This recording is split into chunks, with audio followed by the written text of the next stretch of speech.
Hey. Japanese. We're live, but it's not time. Okay. 1 minute. 1 minute. So look official.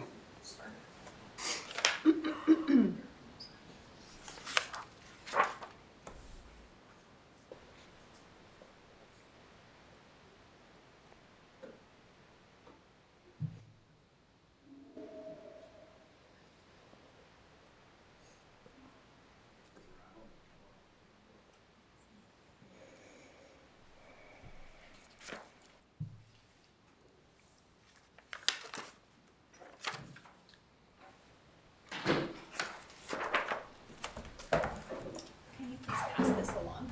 Thank you. I've already signed, so I'll give it to Sarah. Yeah, to Sarah, thank you. You're welcome.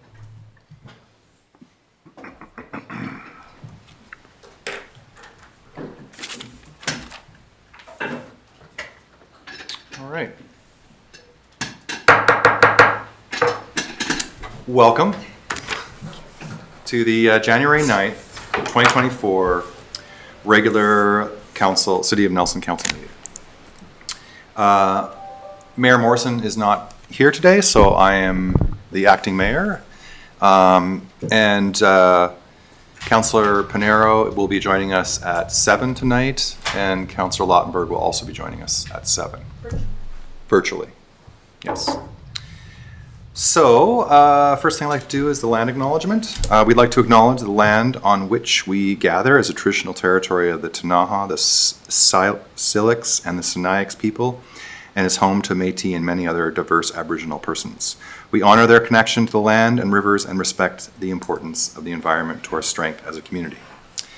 Any introductions of late items? Seeing none, I need an adoption of the agenda. Councillor Payne. Councillor Page, thank you. And the adoption of the minutes of the previous meeting. Councillor Payne. Councillor Tate, thank you very much. And the next, 6A, we're going to do a workshop with Sebastian, who's ready to go. Go ahead, Sebastian. Thank you. Today I thought it'd be a good time to update council and community on some new provincial legislation. So the purpose of today's presentation is to talk more specifically about the small scale multi-unit housing provincial legislation that will be coming our way soon. So why they came out with this new legislation is really centered around what they classify as outdated zoning rules. So a few key points that they've mentioned is either single family or large multifamily zoning. So kind of where's the missing middle and where's the middle or missing middle, they call it, in between there. And recognizing that in many municipalities, most of the areas are zone low density. That often led to too many rezonings. And often another critique is that the OCPs often talk about housing density, housing choice, and all of that, but it's often not reflected in the zoning bylaw. Also talking about some outdated parking regulations and how that can lead to decreasing the amount of actual housing being built. So their answer to that is what they're referring to, small-scale multi-unit housing legislation. So in essence, it looks at allowing 2 to 6 units in low-density zones throughout the province, and we'll get a bit more into details here shortly. And that's really at the aim of increasing housing supply and also providing more housing options and potentially more affordable option. So there's a number of steps to this, but it all started in the spring of 2023 with the Homes for People Action Plan. So some council or all of council might be familiar with this report, but essentially laid out a series of actions to help create more housing. And following the release of that report pretty quickly in the fall, The province came out with 3 fairly significant new pieces of legislation. So one is on the short-term rentals, and we did a quick update to council towards the end of 2023. The small-scale multi-unit housing, which is what we're talking about today, and the transit-oriented development. So Nelson was not named kind of a transit-oriented development city, so therefore that legislation will not apply to us. So I won't cover that today. In December of 2023, they released a provincial policy manual. So essentially, these are guidelines on how to implement some of those changes. So that's kind of where we're at now. Now we're waiting to hear on the $51 million that they promised they would give to municipalities to help them meet these new requirements. So there's a series of other steps in there, and I won't necessarily read them all, but I think for the purpose of the small-scale multi-unit housing, we need to, by June 30th of this year, have adopted changes to the zoning bylaw to reflect the permitted densities. So that's really our target. So it's coming pretty quickly, and you know, we'll talk a bit more about what that looks like. So as I mentioned, there's 3 policy manuals that are out now. One is for the SSMUH, one is for the short-term rentals, and the other one is for the transit-oriented areas. Again, today we'll talk a bit more about the small-scale multi-unit housing policy manual and what is in there. Okay, so what are the proposed changes with this new legislation? So, number 1 is secondary suite or accessory dwelling units, which essentially means laneway houses, will be permitted in all communities in British Columbia. I just have a distinction. So in other communities and prior to the laneway houses, there was something called a coach house. Is that still just a laneway house, or is there any sort of distinction on that? No, they're different names. But Okay, yeah, so just an accessory dwelling unit, It's a detached. whatever it is, a detached. Yeah, exactly. Okay. So they would all fall Okay. under that ADU definition. Thank you. Of course. The second change is for municipalities with populations of over 5,000, which of course Nelson falls under. We will need to amend our zoning bylaw to allow 3 units on all lots that are less than 280 square meters, and 4 units on lots that are over 280 square meters. So I will show a couple of examples in a few slides around the typical lots in Nelson and what that looks like and what it could mean for us. A few other changes is on the housing needs assessment. So these have been mandatory for a few years now, but they've just kind of they want to create a standardized method. We're not quite sure what that is yet, but we have good indications. Updating every 5 years and to include 20-year projections. And really what that is about is to help us with our OCP. So tied into that is reviewing, once you do your housing needs assessment, then your next step will be to update your OCP if needed. And that's when you do your public engagement.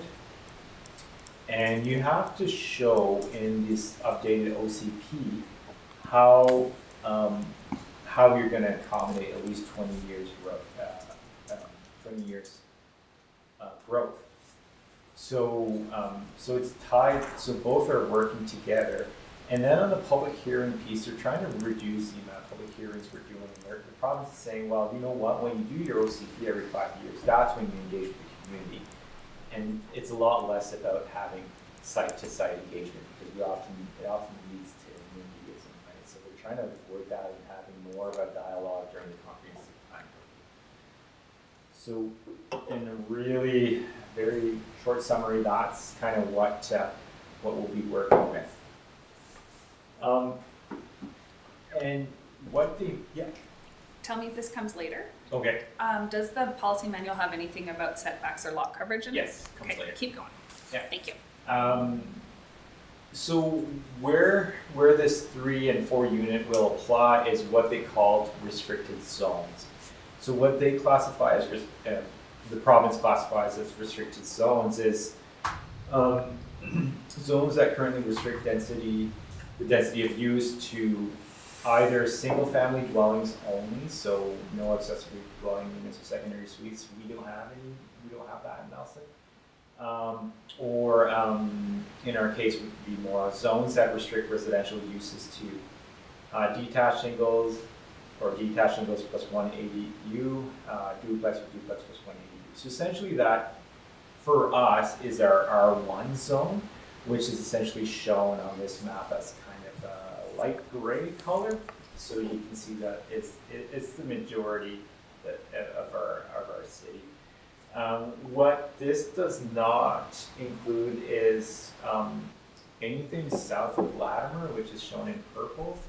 So you can think about kind of our traditional uphill area. So that's actually zone R3, and we don't restrict density.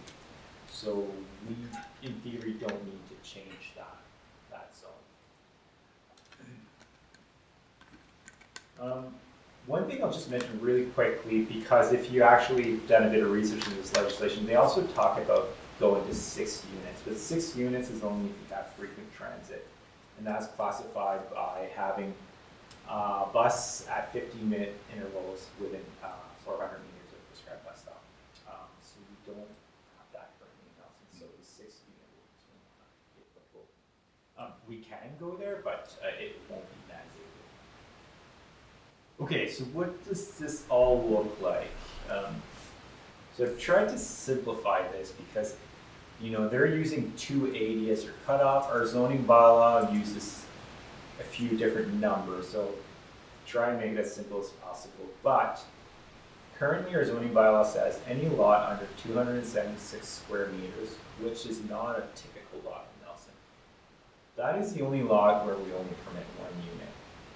So because it's under 280 square meters, with the provincial legislation changes, we would have to go 3 units on those. So that would be a density increase of 2 units. Pretty small lots. Anything between, in our bylaw, it's written a bit differently, but we would say 276 square meters all the way to 554 square meters. But purpose of this, trying to match the numbers. So anything between 277 and 280, which is a fairly standard lot in Nelson. So a lot that's 25 by 120, which that's how the city was laid out, is 279 square meters. So it falls under less than 280. So currently, we in our zoning bylaw permit 2 units. Under these provincial changes, it would go to 3 units. So that's a density increase of 1. Anything between 281 and 554, so anything for the province that's above 280, we restricted that to 2 units. They're going to go to 4 units. So again, density increase of 2. So again, a lot of lots fall under this category. And anything above 554, we currently permit 3 units, and this stays the same for the property. Well, it goes to 4 for the property, 1 unit. No, I think I got it. So a double lot, so the Yeah. 554 is not a double lot. That's No, not quite. a lot and a bit. Okay, so you have to go up to the next level where we do Yeah. permit 3 now. Okay, thanks. It's translating those square meters into the lot sizes that we have. Yeah, it's a bit tricky. It's tricky. I'm working on it. Yeah, but a double lot, so I gave a couple of examples, things that we deal with fairly often. So the first one on the lower left-hand side is a double lot in Fairview. So the lots are a bit bigger. So in that case, it's, you know, if you see the house straddles 2 lots. So in theory, if somebody wanted to remove the home, they would have 2 buildable lots and could, in that case, do 2 4-unit projects. Or in this case, if it's a single family dwelling, they can go to 4 units, so they can cut that out. They could add a secondary suite, they could add an ADU, so there's a lot of different things that could happen there. So that's a fairly common situation in Fairview. The one in the middle is an infill lot in Uphill. So that is a fairly traditional 25-footer by 120. So it gives you that surface, that square footage of 279 square meters. So again, that falls under the 280 threshold, but right now we permit 2 units. So what is actually shown on there is a duplex, an up and down duplex, I believe. Under this new legislation, they could do a 3rd unit. So, it could be a completely different housing product, or it could be somebody after legislation change could come in and add a secondary suite in one of the duplex, for example, to meet that requirement. So because we have many lots in that category, that's something we could see. We could see that go from 2 units to 3 units. The other example is similar to the first one, but that one contains, the home is entirely contained on 1 lot, but the owner has 2 lots. So that happens fairly often.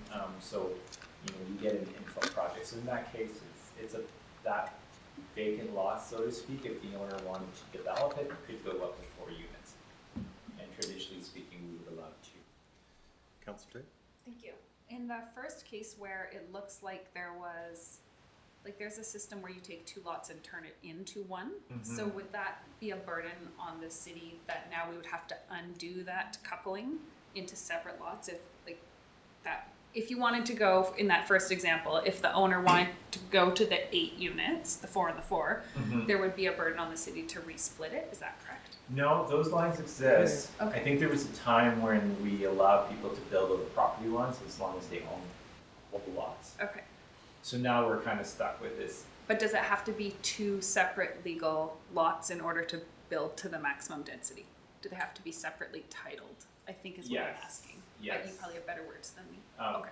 Yeah, and even though you own 2 lots, as long as they still have a title, if we would have removed the lot line, which is a fairly simple process often, so that lot line wouldn't appear, and some have done that. This is what I'm meaning. Yeah. Okay. So then you would have to reattach the line to it through the. Yeah, and then it wouldn't meet the new lot standards, so it'd be a bit tricky. Okay. Yeah, just curious. So, on that, then, there's no requirement to allow changing lot sizes to allow people to subdivide. Nope. No, not in the short term, right? It's short term is, and I'll jump into that pretty quickly here. Around, you have to allow the density, but how you allow it is up to the city, but the policy manuals is where they provide guidance, right? You cannot do anything that would make developing impossible, so to speak. So you can't say, well, everything is 1 story or things like that. So it needs to kind of follow the intent. Oh, no, it's not. Can you repeat that? From the beginning, no. Density. So the policy manual really talks about like expectations, so to speak, from the province. So they would like for us to be flexible around the number of units versus the unit type, so not so prescriptive on if it's 4 units, then do 4 units however you want to. Don't necessarily limit the typology of that. Setbacks really it's context specific, so again, some flexibility there. But I'll jump into that pretty quickly here. Building height, they're saying, municipalities should allow 3 stories. Lot coverage somewhere between 30 and 60%. And parking, they go from no minimum to considering a maximum. And the way they've actually divided their policy manual is kind kind of a menu, so to speak. So if you're a municipality of population of such and such, then you would go to site standard. They have A, B, and C. We fall kind of in the medium size, so the site standards are in what they call package B. And what I did here was on one column is to explain what our current R1 zone, how it currently operates, and what some of the recommendations from the policy manual on the next column, and then some of the considerations. So I'll just quickly go through them just to show you, some of the differences.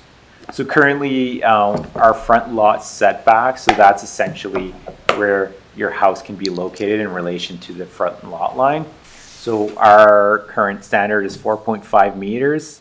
The province recommends 2 meters, so quite a difference. So I think things that we would want to consider here is around streetscape, neighborhood fabric, look and feel. So if all the homes on one street are at 4.5, or in some cases maybe they're a bit less because that's how they were developed at the time. So maybe that's, you can meet that. But to start pushing everything really close to the street, some things that we need to consider what that looks like. Especially if it's one infill lot in the middle of the street, so then all of a sudden everything's pushed at a certain line and then one is tucked away way further ahead. What does that do to the overall streetscape? So those are things we'll need to think about. Rear lot setbacks, so again, so that's essentially your rear yard. Right now our setbacks are 4.5 meters or 1.5 meters if it's for a laneway house. So they're recommending 1.5. So again, things we want to consider is in Nelson we promote parking via the laneway, so in the back, so that takes a bit away from parking areas. Green space as well. So think about those components as we talk about setbacks. Sure. Just a query here. So traditionally houses have had the house and a lawn.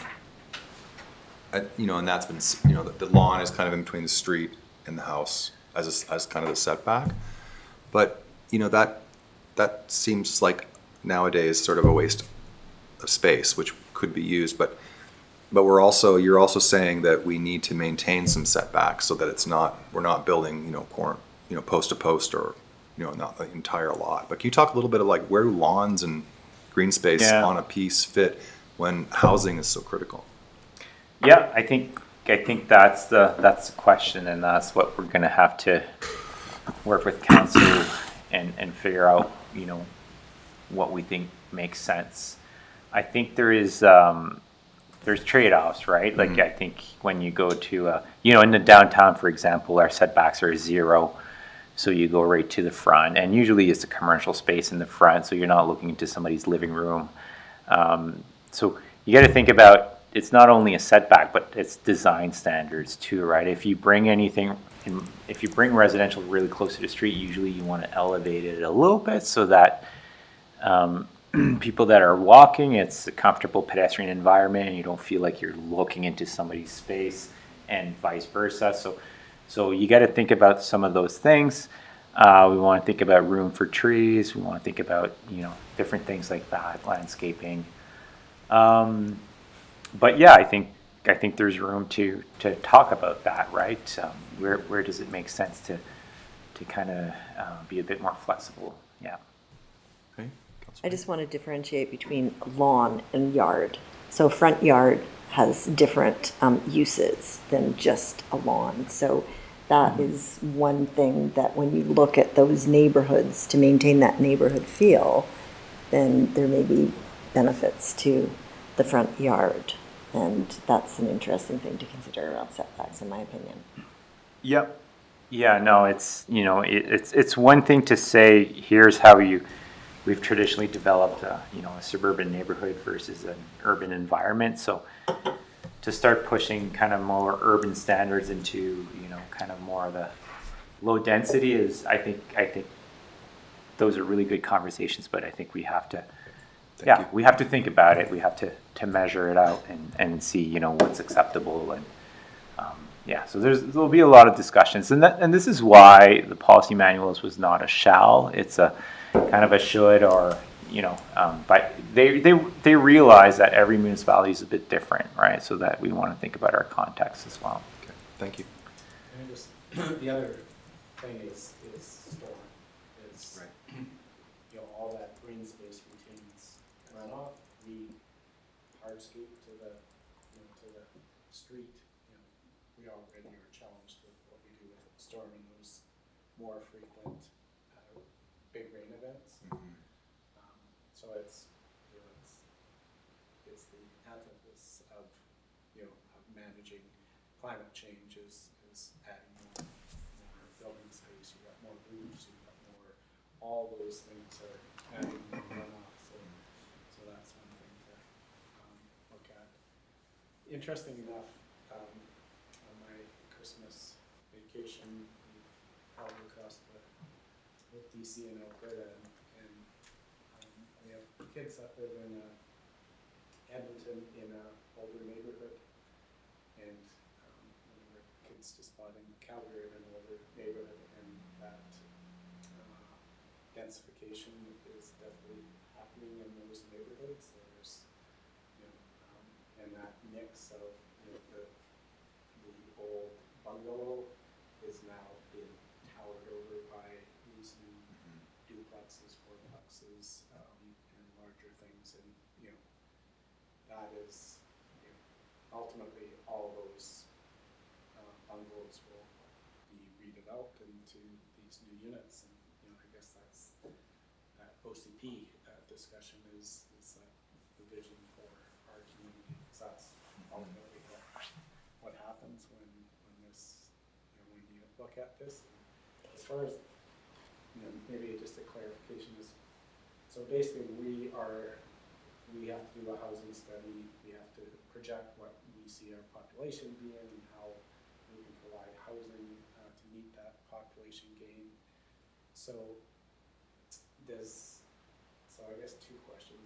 One, are these new standards now a right of a property owner? So I own over 280 square foot lot, so I have a right to build 4 units on it, as long as it obviously meets our current standards. So the restriction is whether it's lot coverage or height that would practically dictate. I guess I could put 4 tiny units on my property, but if I wanted to build 4 reasonable ones, I'd still be restricted by our current standards, and that's so. As long as those current standards allows us to meet our housing projections, then we wouldn't necessarily need to change those. Would that be true? Yeah, in theory, we need to allow the density, but we don't necessarily need to change our zoning bylaw. I think there are expectations that they want that density to be feasible, right? So to look at your zoning bylaw on how you do that, but feasible to build to these standards, or feasible to meet your housing demand? Because if we said only 25% of our lots need to be able to accommodate 4 units to meet our housing demand. No, that's not how it works. It's, okay. Yeah, it's 4 units on everything over 280, and then. I get we can't restrict it. I meant, yeah. But we wouldn't have to say you can build up to 3 stories, if that. You could theoretically build 4 smaller units. Yeah. I think part of the housing needs assessment is to, have policies on how and direction on how you can actually accommodate the growth projection over 20 years. So I think, the technicality of zoning standards is not necessarily going to be part of that conversation unless we found out it's like, parking is the one thing that our parking requirements are too high. we can't develop 4 units or we can't meet our targets because of parking, then we would have to look at parking, reducing that. So that's one, like simplifying it, right? So, did you want? Go ahead. Okay, well, I just want to make sure that everyone knows we have quite a large agenda tonight. We do need to keep things motoring along. So I just wanted to put that out there, but, because I think we have a 6 o'clock public hearing, so we have to fit in this workshop and city managers and council reports before then. I've got 2 slides left. Okay, awesome, thank You do you. your slides and then I'll ask another Okay. question if I can. Thank Sure, you. yeah. So around side lot setbacks, we're right now, it depends on the zone, depends on various things, but we're between 1 and 1.5. They're saying 1.2, so I think we're already pretty close. And then building code is a big piece here. If you get too close to your setbacks, then you're building with no windows or specific things, so it gets pretty complicated. So I think we probably won't need to make many changes there. Max height in that zone, we're at 10 meters. They're recommending 11 meters to be measured at the midpoint of the roof pitch. So right now our height is really measuring to the top, basically the top of the roof, but it's an average from 4 corners because we know our lots are always banked. So what we're seeing nowadays is we're seeing 3 stories being built, often with a flat roof. So there might be some conversations there to have around that, and just think about neighborhood fabric and think about views and massing and how that fits into the neighborhood. Around number of stories, we don't specify stories. We talk about height. They say 3. So again, we've seen 3 in our current regs. So I don't think there's a whole lot of changes. I think we're pretty close already. We might just need to think about how we measure height. Lot coverage, we're at 35 to 40% depending on the lot size. So smaller lot, you're allowed more lot coverage just to make it a bit more feasible to build. Plus we add 5% if you're building a laneway house. So, we're somewhere between, we could say 40 and 45% in our R1 zone. So that's pretty, it's quite a bit higher than average lot coverage in low density zone. They're recommending to go to 50%, but yeah, they do recognize that you need to think about your stormwater, how you deal with that, heat islands, things like that. So, and off-street parking, right now we're at 2 per unit if you're building a single or a duplex, plus an additional 1 for an additional secondary suite or laneway house. So it can be 3 to 4 depending on what you're building. The provincial regs for a municipality like ours would be 1 per unit. I just want to mention that our current bylaw has a number of exceptions and options. So something to consider in there. I think there's room to reduce them. We could have that conversation as well because parking does take a lot of space on lots. So I think it's important to mention that there's other factors that influence housing construction. So I think it doesn't mean that by increasing density, all of a sudden we're going to be seeing a building boom. Zoning and bylaw flexibility, that's the one thing we're talking about right now, but there's realistic condition, rate of developments, age and condition of housing stock, our infrastructure availability and capacity, construction costs, interest rates, availability of skilled trades, expertise of builders, housing demand, specific condition, topography, hazards, heritage context. So we check a lot of those boxes, right? And I think we're seeing it right now. It's the labor shortage is a big piece. You read about it a lot. A lot of people are criticizing all of these, housing, grants and things like that because they're criticizing that there's not enough people to build all of that. So that's a big piece to all of this. So, anyways, I think it's just important to recognize that it's not just zoning will fix it all, but I think it's an interesting conversation that we're having, and I think we're going to go into a new era of probably moving away from single family dwellings. What's our page? Keep going. Okay, I'm down here. Next steps. So given the tight timelines, we would take the next few months to prepare the bylaw amendments. And what we're gonna recommend to council, unless we hear otherwise, is to only include the required density changes at this time. Because I think there's a lot of things here that are happening around, if we start tweaking parking, height and all those things in the next few months, I think it's gonna be a lot for us to manage. We're going through our OCP process. Let that process go through it, through everything. Let the engagement happen. Let those conversations happen. And then we can set the policy around what are things we want to look at. What are our priorities? Is it reducing parking? Is it increasing lot coverage? And we can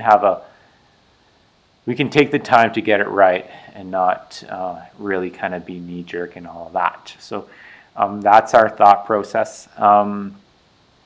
And when the time comes, council must not hold a public hearing for these changes. So that's pretty clear. So then we would target adoption of bylaw in early June of 2024, and then we write to the minister letting them know that we have done so, so we would meet the density standards. The OCP needs to be updated by December 31st of 2025. We're already well on our way, so the timing's pretty good for us. We're not too far ahead, so that we can integrate a lot of these conversations. But we're more into getting the OCP presented to council towards the end of 2024. So, and then we can have those other conversations around zoning bylaw. So we can have the policies to inform the changes to zoning bylaw, and then there's some other things we can talk about around amenity contribution bylaws and development charge bylaws. So big conversations. I think you let that policy get fleshed out through the OCP, and that gives us our kind of a roadmap for the next 5 to 10 years to meet all of that. That's it for now. All right, thank you very much, Sebastian. Did you have a question, Yep. Councillor Page? With all these changes, that's a good focus on our legislative environment and how we bring into compliance. I'm kind of wondering, because of the funding streams and the changes that we're expected to enact as a community, about what kind of work plan we're going to have in place to help people develop new properties and units on these lots that now have changed. Like we have, when we were pursuing the ADU changes and being leaders there, we had a standardized competition for a pick off the shelf structure that we would see as a Nelson special. Do we have anything in the wings, or thinking anything in the wings for how we help people tackle these projects efficiently and get them online? Yeah, I think that's a good idea, and I am hearing that I think it's in Ontario maybe that they've come out with some templates that you can pick from the shelf, so to speak, kind of going back to that Sears catalog where you would order Craftsman house. Yeah, I think there's some merits in looking at creative ways to help people get into that, because once you start talking about a 4-unit dwelling, it's quite a bit more complicated than and we talked about it in the slide around like expertise, right? Yeah.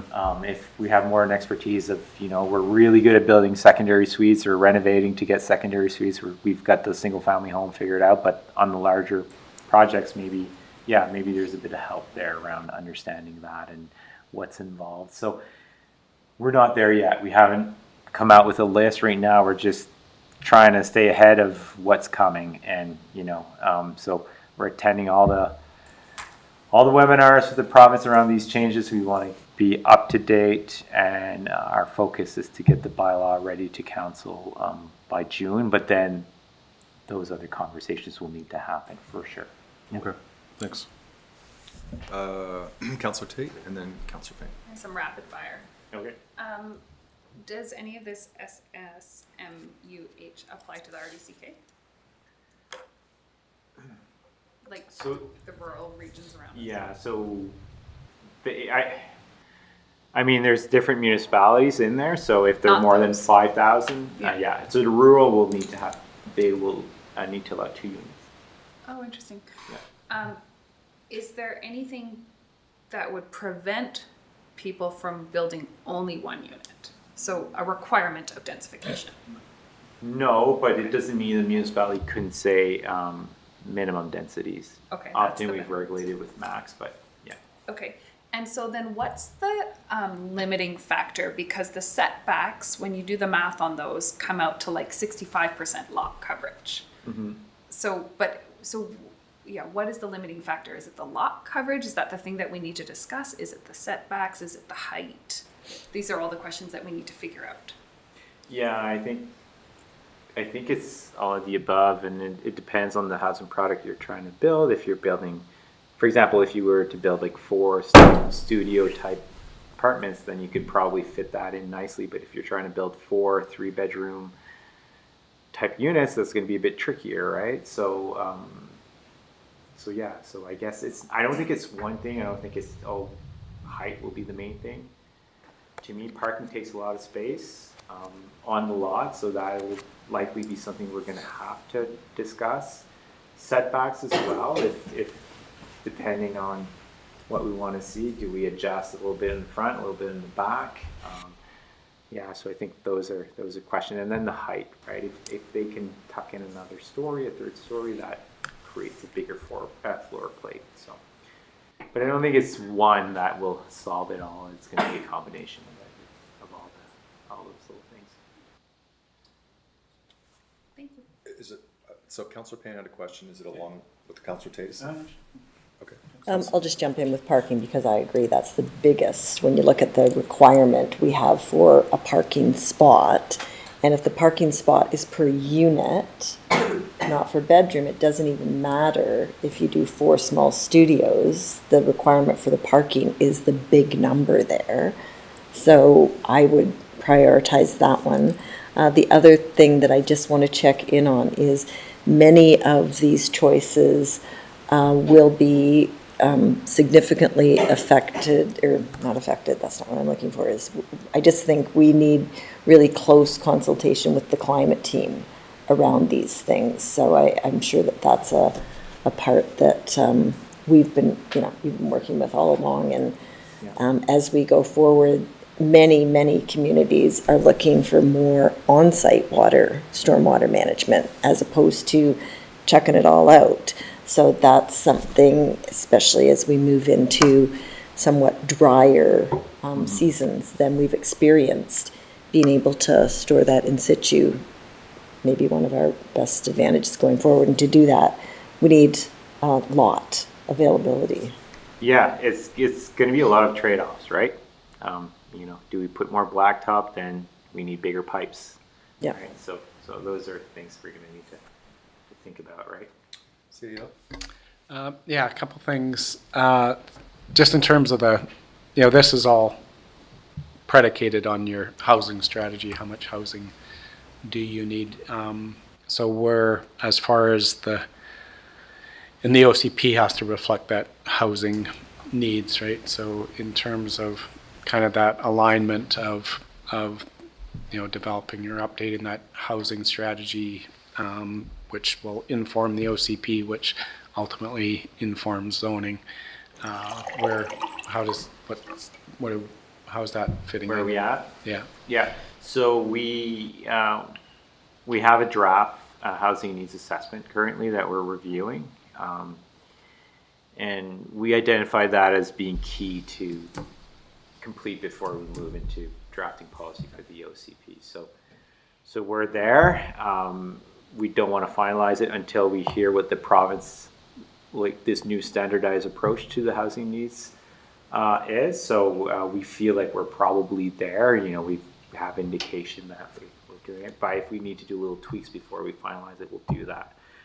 So we already have that, and then that will get tied into the conversation with the OCP review committee around, okay, well, here's what we're saying. Here's our current status. What are the gaps? How do we get there? So we'll need to identify, are we meeting that 20-year demand? So the housing needs assessment will tell us what it is projected at, and then we'll have to look at our zoning, land availability, and see how do we meet that. So picking up on that, then we have the majority of our lots are single-family homes.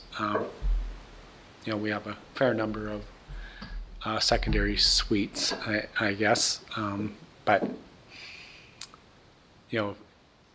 if everybody built to these standards, it seems to me that we would have enough housing for 40 years versus, 20 years. So I guess just on that order of magnitude basis, I don't know if you want to comment on it now, but it's and that doesn't even include multifamily options. And I think even on the multifamily, we felt that we had enough, even in the works, that would accommodate, our housing needs for quite a period of time. So I guess just to, context it, this isn't, we're not a Burnaby or Calgary or Edmonton where we need to, every single family lot needs to be built out to 4 units to meet our housing demand. So I just don't want the community to feel that, we're going to be a totally different community in 5 years than we are now.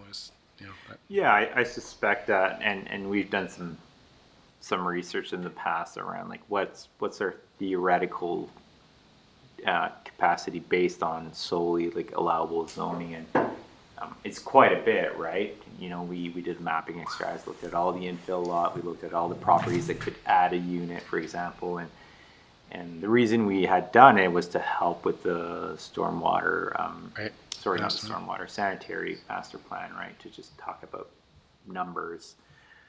So yeah, so I don't suspect that it'll be difficult for us to show that we have enough capacity in our system to accommodate 20 years worth of growth. And the final one is, I know there was discussion about heritage, and where did that end up in these regs or guidelines or whatever? Yeah, I didn't touch base on it, but there are certain exemptions.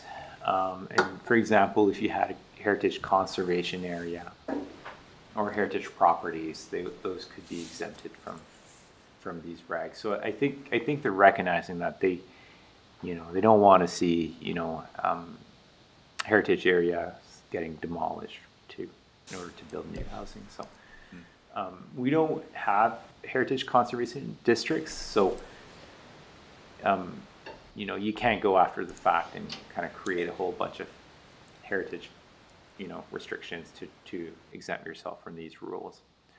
But I think for example, we already in our downtown residential zone, which is everything south of Latimer, south or north? Down. North. Yes, north. Down the hill. North. It is north, yes. Yeah. That has unlimited density, right? Currently, right? So it's regulated via setbacks and heights and things like that. So, and that would be potentially what a lot of people would identify with somewhat of if we had a heritage conservation district, it would probably be in that area, right?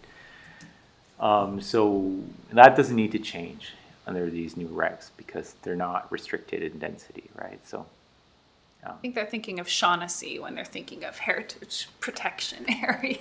yeah, Yeah. exactly.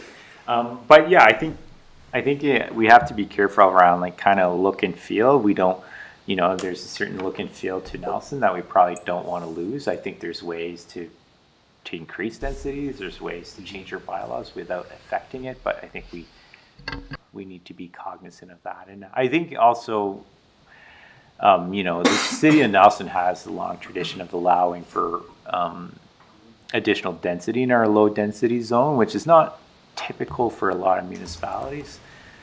So I don't think we were necessarily the problem in all of this. I think it's just, it's kind of a wide-swept legislation. But, I think we have a lot to work from. It's not like we went from we didn't allow a secondary suite to now we allow 4 units, right? So we've already had a number of residential lots that you probably wouldn't even notice that have a secondary suite and having a laneway house. So they have 3 units already. So there's some examples out there of, we're not too far of what they're recommending. So in terms of that, having, sorry. allowing a, Kevin, My- I'm very conscious of the time here, and we still have your mine is, report. I really, You don't have a lot, Nothing, okay, yeah. thank you. yeah, just quickly, in terms of secondary suites and laneway house lots that can accommodate that, any rough estimate of what percentage of those single-family lots would? I know, I don't, I couldn't give you a number, but I think, we have it on paper, at least 500 properties that have a secondary suite, out of, yeah. Yeah, I couldn't give you a Yeah. good number, other than we have a lot already, but Yeah. there's still quite a bit of capacity. All right. Thank you. All right. Anybody else have any questions? Okay. Thank you very much, Sebastian. You're welcome. We'll be waiting to hear how this all unfolds. It sounds very interesting as we move forward. Thank you very much. Moving on from the workshop, we have the city manager's verbal update. I'm sorry, that presentation was not attached to the agenda? No. Are Okay, you gonna, great. So can we get can you that? send that out? Thank you. Can we get a copy of the slide deck? Yeah. Thank you. I will do that right away. Thank you very much. Thanks, Sebastian. Yeah, you're welcome. Yeah, I don't have a lot to report. It was the Christmas period. I was away for almost 3 weeks. Busy coming back, dealing with, obviously budgets coming up. We're still working on solutions to the Civic Center. We're still working through many budgets.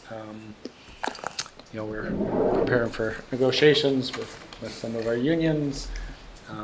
But other than that, I personally got to travel 3,600 kilometers, visit 6 kids and 7 grandkids in 4 different communities. So, so it was and the best roads that you ever could drive on at this time of the year, and in British Columbia and Alberta. So, so it was a great, it was a great getaway, and it was really rewarding to spend that time. So I think everyone at least got some time off over the holiday period and recharged, and we're right back into everything from these new changes to to some budget meetings coming up, and I think a pretty busy 2024. I guess maybe just on the strat plan, Sarah, Chris and I are working to finalize that and get that to you. I think we did circulate a draft, right? Yeah, okay. So we're trying to finalize some KPIs, et cetera, so that we can measure outcomes that we're hoping to achieve through some of those strategic goals. So that's the work we're doing now, and we should have that in the next few weeks to you in a hopefully a finalized form. If there's any comments from the draft that you have now, then let us know. Thank you. So the next piece is council reports. Oh, sorry, CFO. I have just a couple things, if it's okay. Apologize. Yeah, no worries. So 2 things. One, the city manager mentioned budget. We have some documents that we'll try and send to you in advance of Friday's meeting. Very similar to what we've given you before, with a few tweaks and a bit more detail, because the focus on Friday will be on the capital component. And I think we'd provided the capital worksheets to you before, and these are essentially the same, like I say, with just a bit more refinement and detail in there. So we'll get that out to you in the next day or 2 here. The second thing is just wanted to give you an update on one of our small communities that we provide financial services for, Silverton. I went and had a meeting with them just before the Christmas break. Our contract with them ended in the middle of December, and they've decided to go in a different direction for 2024. They're looking for the service we provide for them now is sort of at that CFO level. We do their year-end kind of get them through the audit process, do their budgeting for them, that type of thing. They're looking for someone who will do that plus everything else, all of their bookkeeping, all of their payroll, all of their accounts payable, property tax receipts, all of that, which is something we're not really set up to be able to do from here. So they're going to look to finding us a contractor that can be more day-to-day for them and provide that. So we'll work with them. I said, whatever they want to do, we're here to support you. It makes sense for us to finish up what we started for 2023, so we'll carry that forward. We'll take them through their audit, do their year end, but as far as 2024 budgeting, they'll kind of work on that piece and move forward with that. So we'll work with them until the end of March and there and abouts and make sure that they're great before we sort of hand things off. So. May I ask, what are the other communities that you're helping? So there's Salmo and New Denver and Slocum. And they all have somebody in the office who does that sort of day-to-day stuff. That's sort of the model that works, right? You have somebody there who's your administrative person that can take a tax payment and kind of do that thing.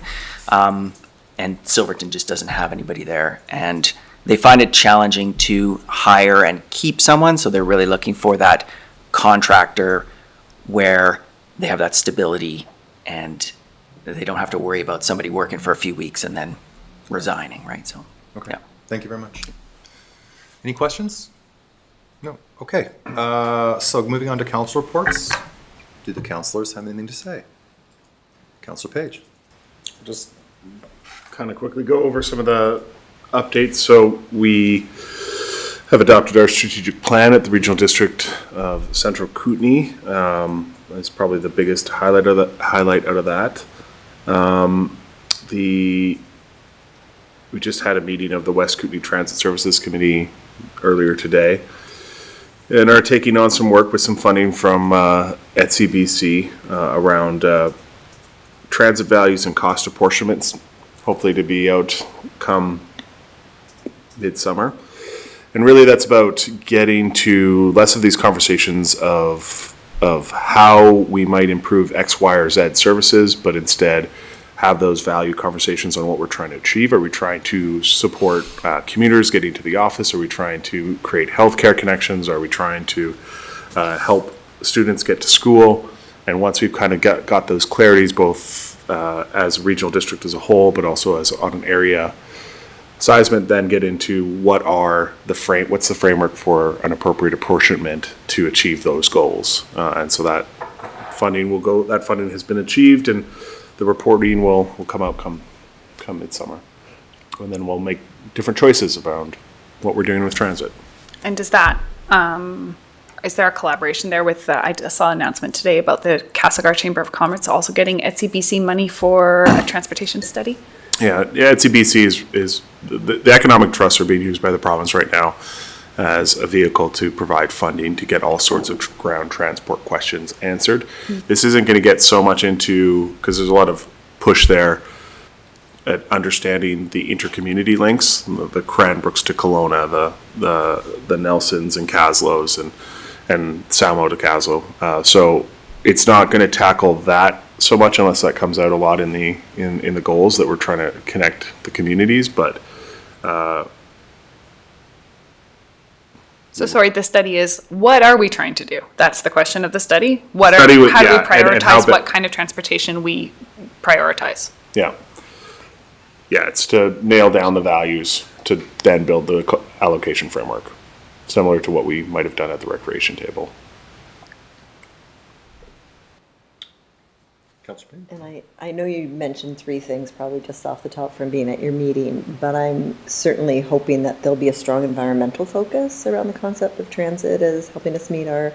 Well, this is within the West Kootenay Transit Services Committee, so it's all about service delivery on the transit question in general, so I don't... Okay, I think it's, okay, I don't know the committee, but I just assume it's a lens through which you view any of these. It's not all transport, but it is transit. Yes. Specifically only transit. Yeah. And I'm not sure if I quite catch the I'm question. I'm not being clear on it, but just, Okay. I guess the growth, maybe the growth component of it is what I'm interested in around the environmental side of it. but I can discuss it with you further so that I can develop a deeper understanding around. I would say through the chair, but I would say the goal really is about increased ridership and identifying what communities want to achieve by having transit links through their communities. Are they trying to get people to shopping experiences over the work week, or are they trying to get people to make connections once in a while to other communities? But it's not going to deal with anything outside of BC Transit. Okay. Anybody else? Are you finished, Councillor Page? The only other thing I would say is, so we had also received the demand and feasibility report for Salmo and Area G. Council up in Salmo has set a has approved a recommendation. Basically, the study has identified from the community that there's a strong desire during working office hours to get connections to both Trail and Nelson. And so the recommendation is to improve a 3 times a day, 5-day a week service to both communities from Salmo, and therefore also improve the full circle. And so that's going to be approved later on as we go through the budgeting. Service committee doesn't deal so much with the budgeting. There's an awareness of the budgeting, but we deal with that at a different committee. And so that will be something we're going to try and get into the future services plan and put before BC Transit. And then there was a coverage of the increased allocation that will be going towards transit, much of it being driven by the change in provider that may happen coming in the following months and weeks, but which is us, potentially, so. Okay. Thank you, Councillor Page. Anybody else? Councillor Payne? Similar to the city manager, I had some relaxation time connecting with family over the holidays, but I did manage to make it out to a couple of, I thought, noteworthy community events. I took advantage of the, as many in our community were bemoaning the fact that we did not have the snow that we're used to having. I took that opportunity on December 16th to actually ride my bicycle through town on the Santa ride with the West Kootenay Cycling Coalition, and it was a lot of fun. Yeah. Don't know that I will ever do it again because I hope we don't have such a snow-free December. I know that everybody wants to get up on the hill and support that industry. I went down to the Christmas train for the first time ever. Wow, I got there early because I wanted to get a good spot, not knowing that the train, I think, generally comes late. So ended up standing there for a while and wondering. But the place just filled up. It was quite an event. If you haven't been before, highly recommended. So many people from Nelson came out. It was just really exciting to be there and feel that buzz around that event that comes through most of British Columbia. Starts, I don't know how far east from here it starts, but it goes all the way down. And the last thing I went, also just incredibly busy, I think attributable to the weather as well, was the polar bear swim. Never saw that many people there before. Was not tempted to dip myself, but always happy to watch the enthusiasm which the diehard dippers bring to the event and the support from around them. So I'm glad that lots of people showed up to support both KCR and Living Lakes in their fundraising around that. And we're off to a new year, 2024, and I think there'll be lots more fun things happening. Get out there and enjoy, support your community. It's so much fun. Thank you, Councillor Payne. Councillor Tay, did you have anything? No, I barely do anything. Oh, Councillor Tay. That's not true. So I'll just say the one thing I wanted to mention on the city side is we had our city awards event right before Christmas. And it was a lovely event at the Prestige, and we gave out some beautiful awards and to really recognizing some incredible organizations and people in this town that drives us forward as a community. So I felt very privileged to be there. That was one thing that when there was how much food was being eaten, it was pretty funny. Everyone the words ended, and then everyone was just eating all the food. They were trying hard to keep up in the kitchen, but it was challenging. But other than that, is there anything else, CAO, CFO? Chris, Sarah? Good? Okay. In that case, we are going to recess for dinner break, and then we're back. Oh, so no, actually, that's a mistake because we have a 6 o'clock public hearing. So we're going to recess till 6.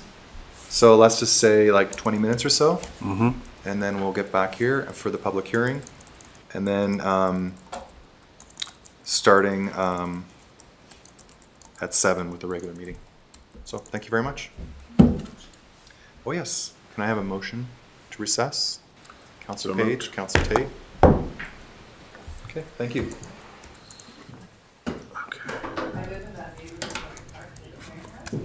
Awesome. Good news. Okay. Ready?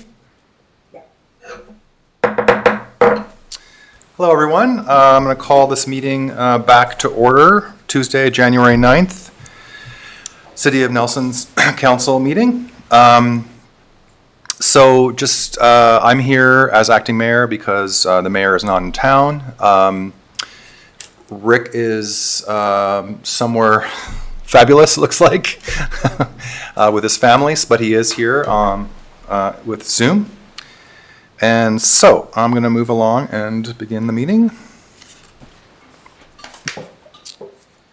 All right, so we're going to go, we need to reconvene. I need Councillor Pinero, Councillor Page.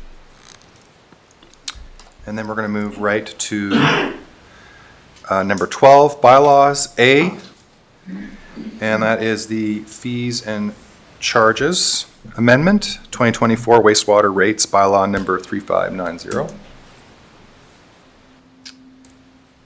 right. So, annually the city reviews the long-term operating and capital plan for water and wastewater utilities. The review is to ensure that the rates are set at a level that ensures sufficient funding to cover annual expenditures as well as provide adequate reserves to fund future capital expenditures. Council is now requested to adopt the fees and charges amendment 2024 water and wastewater rates bylaw number 3590. Could I have a mover and a seconder? Councillor Tate, Councillor Pinero. Are there any questions or comments? Seeing none. Oh, Councillor Tate. I forget, is this the first reading? The fourth. This is the third. This is to be This is the finally adopted. Adoption, Right. yeah. I was just looking for it in there, yeah. All good. So, do we have? Yeah. Did we get a second? We got a. Was a. Yeah. Okay. Could I have the person who moved it read? Yes, that council passes the following resolution, that the Corporation of the City of Nelson Fees and Charges Amendment 2024 Water and Wastewater Rates Bylaw number 3590 be finally adopted. And show of hands. And that passes. Thank you very much. Moving on to the next piece. So this is a bylaw revision, bylaw number 3589. Staff are presenting the bylaw revision, bylaw number 3589, 2024 to council. The bylaw, if adopted, would allow the city corporate officer to revise any of the municipality's bylaws for the purpose of correcting clerical and grammatical and typographical errors.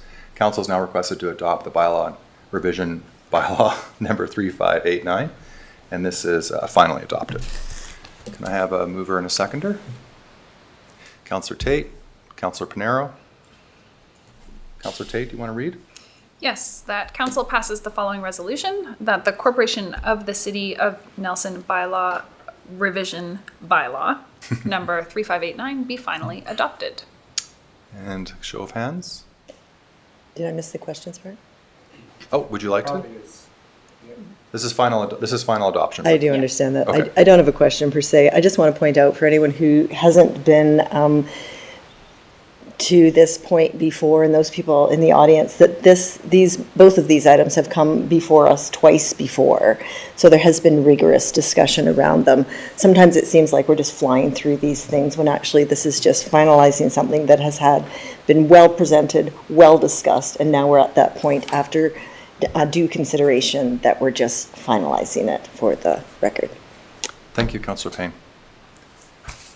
So, can I have a show of hands? And that passes. All right, moving on to number 12C. Rezone application, 403 Vernon Street. The applicant, Summit Psychology Group, has applied for bylaw amendments to rezone the property at 403 Vernon Street to a C1 core commercial zone, which would allow health services as a permitted use on the premise. The proponent is seeking the following amendments. Zoning bylaw number 3199, 2013, from institutional to core commercial. Official community plan OCP bylaw number 3247, 2023, from institutional to mixed use core. So I think I'll just stop there. So,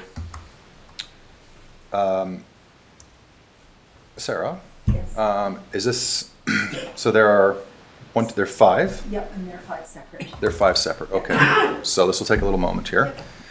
So we're going to go to recommendations. Number 1. Can I have a mover and seconder? Councillor Page? Yep.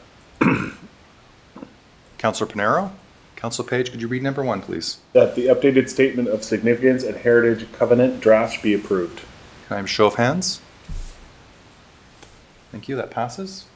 And number 2, can I have a mover and seconder? Councillor Payne, Councillor Page, Councillor Payne?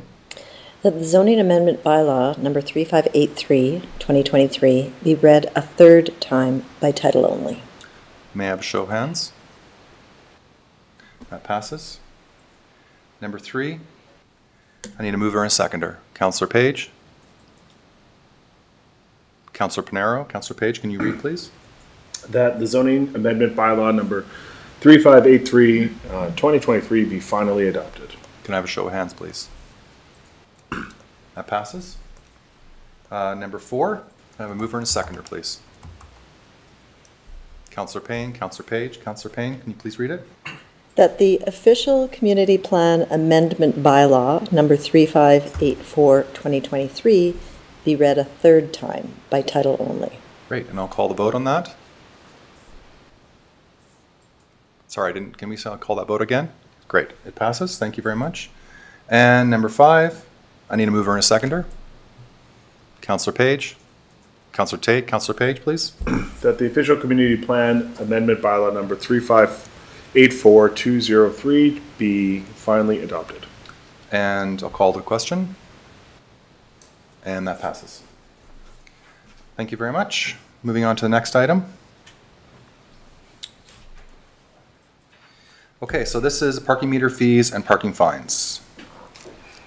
And Amy is going to come up here and give some background information on this piece of the agenda. So, Amy is the Deputy CFO, and she's going to talk about this, please.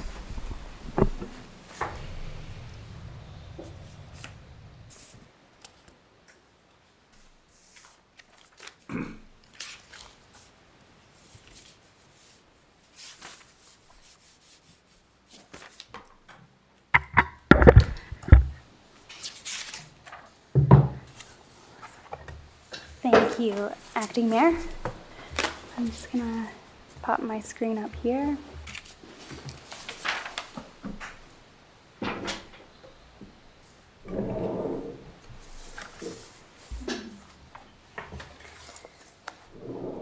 Okay, so I will be talking about parking rates and parking fines.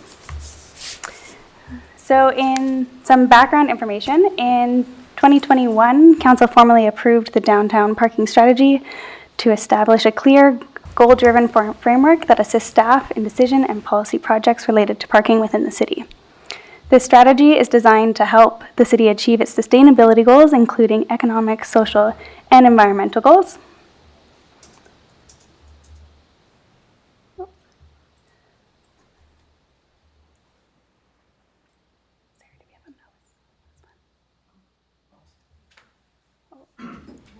we go. Sorry, here we go. Some technical problems there.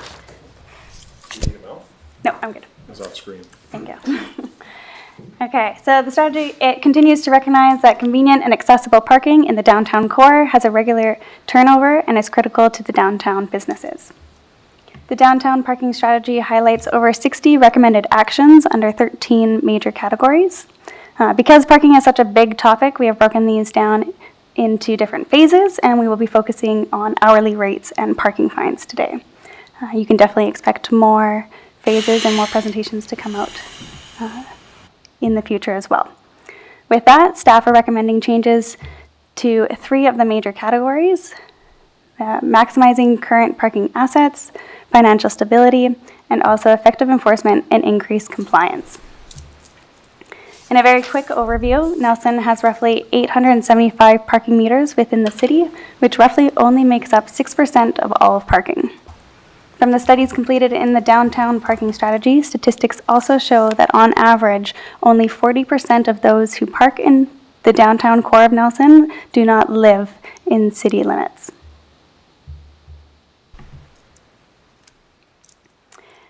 The City of Nelson collects roughly $1 million annually from parking meters. Why do we charge for parking? Because it promotes vehicle turnover and availability.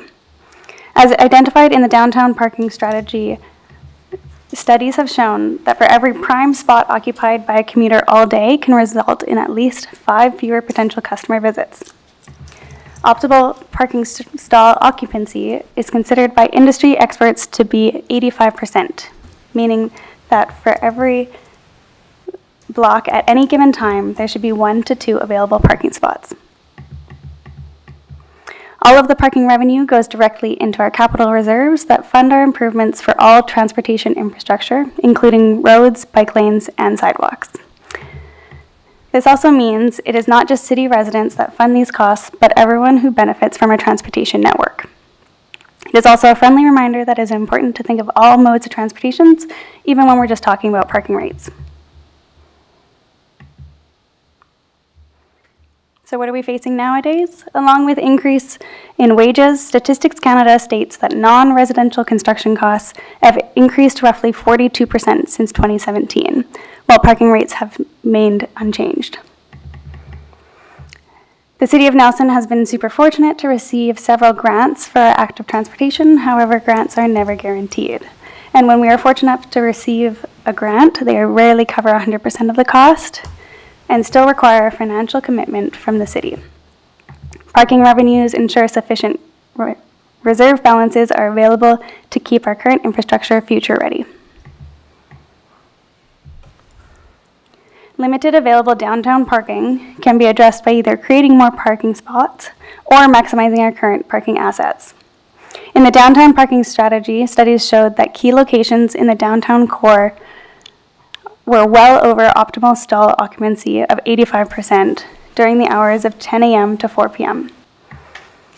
Staff also attended a Chamber of Commerce board meeting last fall, which also supported the increase of vehicle turnover and a reduction in all-day parking in the downtown core, which leads to our non-compliant parkers.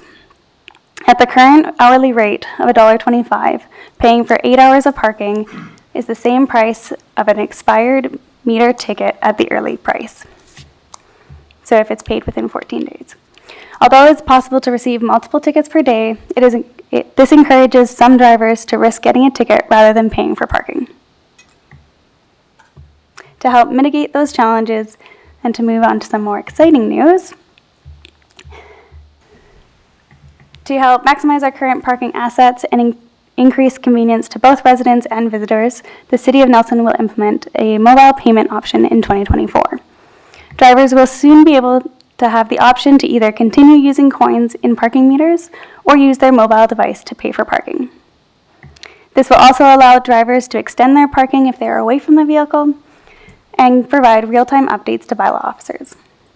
Although it won't cover 100% of our parking revenue because we still will have the meters, it will allow us to pull statistical data to be used to further maximize our parking stalls in the future.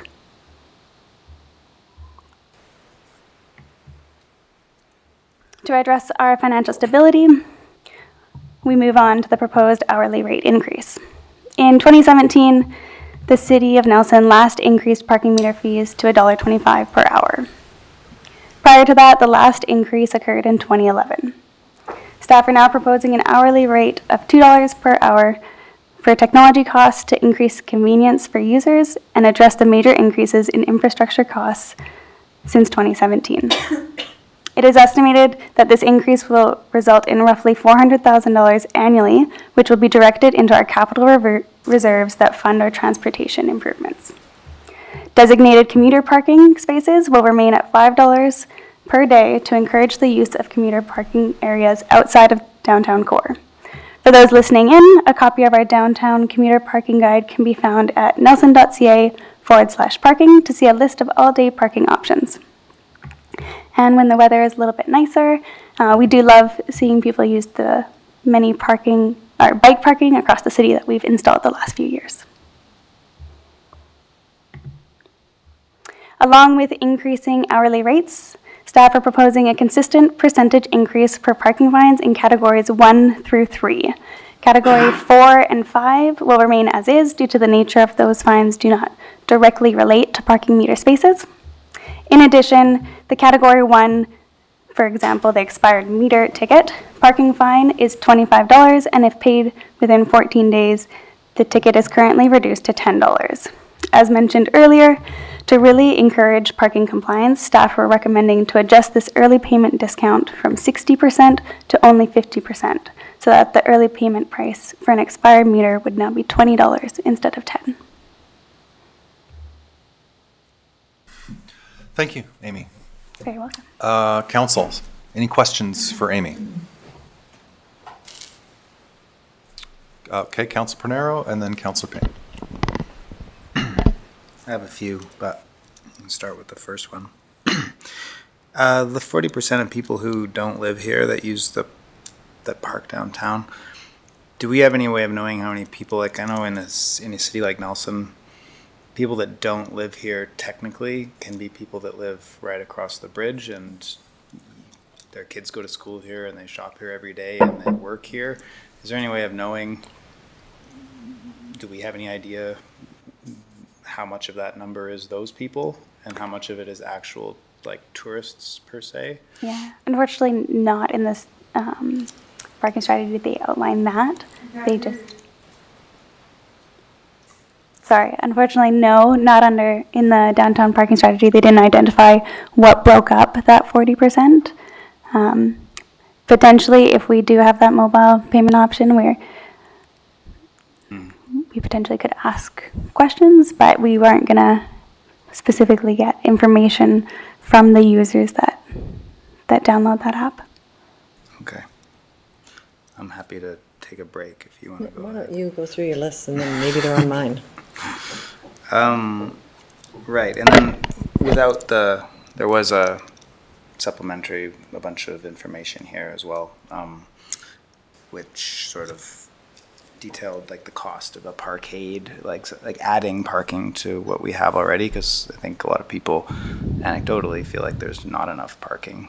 And so just wondering if there was any effort put into looking at alternatives or like for example, the NDCC parking lot is right downtown. If we could use some of that for commuter parking, freeing up like that all-day parking situation, and then freeing up spots downtown that are more like business-oriented parking.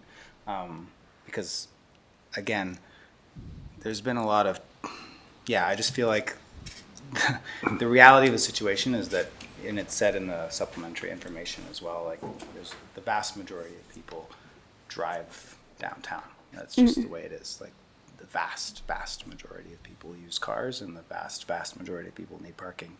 And so adding to our parking situation seems like a good strategy, I think. And I'm just wondering what our flexibility is there in the strategy, and what we've looked at as far as other like pragmatic solutions.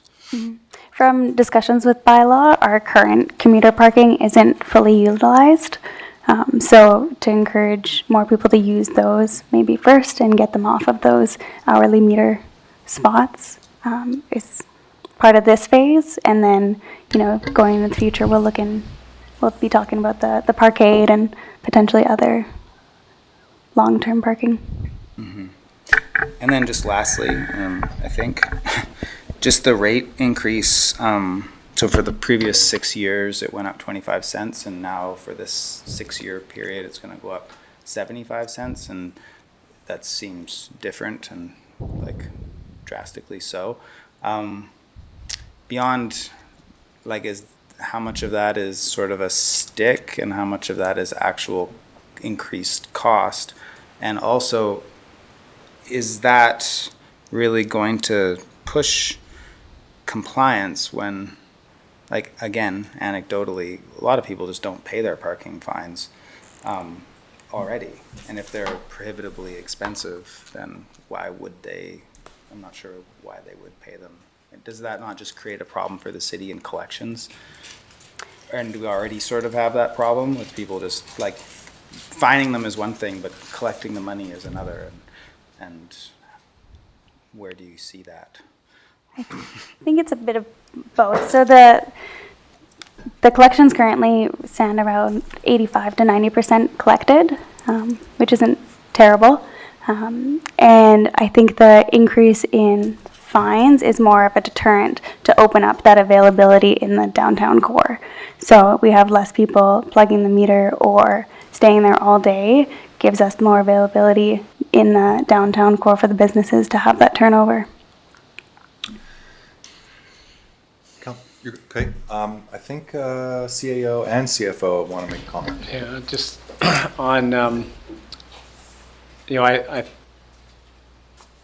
in terms of the rate increase, I think as was presented by Amy, a couple things are going on. We've experienced this level of inflation that we haven't seen in decades. So I think that's one of the big factors. 75-cent increase is about a 60% increase on that 125. Over 40% of that's just to cover inflation. The 20% is really the new revenues that is looking to deal with an expanded transportation goals of the city, active transportation, bike lanes, improved sidewalks, those sorts of things. So really, it's probably the small portion that that we have available to try to manage a growing, growing infrastructure, and that's it's I think from a convenience point of view, plugging a meter with a couple loonies or a toonie versus people trying to find all this change for lesser amounts is I think not everyone, but a lot of people, that convenience of what's the easiest thing. And I think the mobile, I have kids that are, in their 20s and 30s, and having change is just super foreign to them, how to, having coins to plug meters.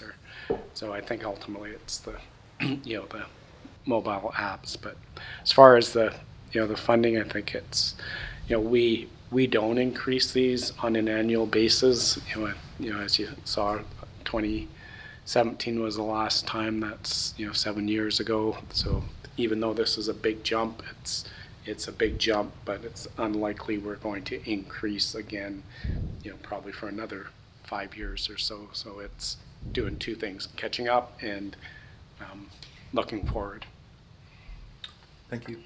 Yeah, CFO? those were all points that I was going to kind of lead to, but yeah, it's not like with our water and sewer and property taxes where every year you can add that little bit of inflationary increase. There's a cost to going around reprogramming meters, doing all of that kind of piece. So you're going to see a period where it's just flat, and then there'll be a jump up.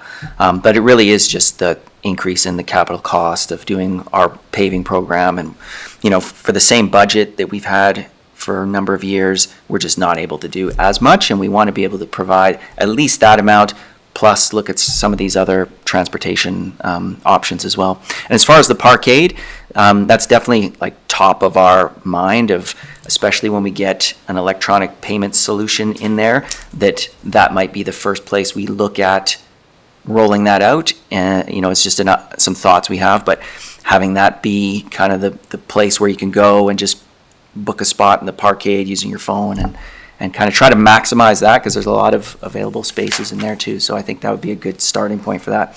And, again, with the electronic payments, just the flexibility of, you don't have to drop in a bunch of coins thinking, well, just in case I don't get back here. You're able to just put in what you think you need and then extend that time. And so you're really just paying for the time that you use, as opposed to just dropping a bunch of coins in there on the, just in case kind of thing. So. Thank you, CFO. I just want to make a clarification. Rick, Councillor Lockenberg, did you want to speak? I have you on the list, so I'll get to you when that's not, okay, great. Councillor Payne. Okay, I did recognize the cost of going around and upgrading or whatever needs to be done to all the meters. So considering that, have we thought, I think at one point in time we did talk about extending the hours of payment for parking.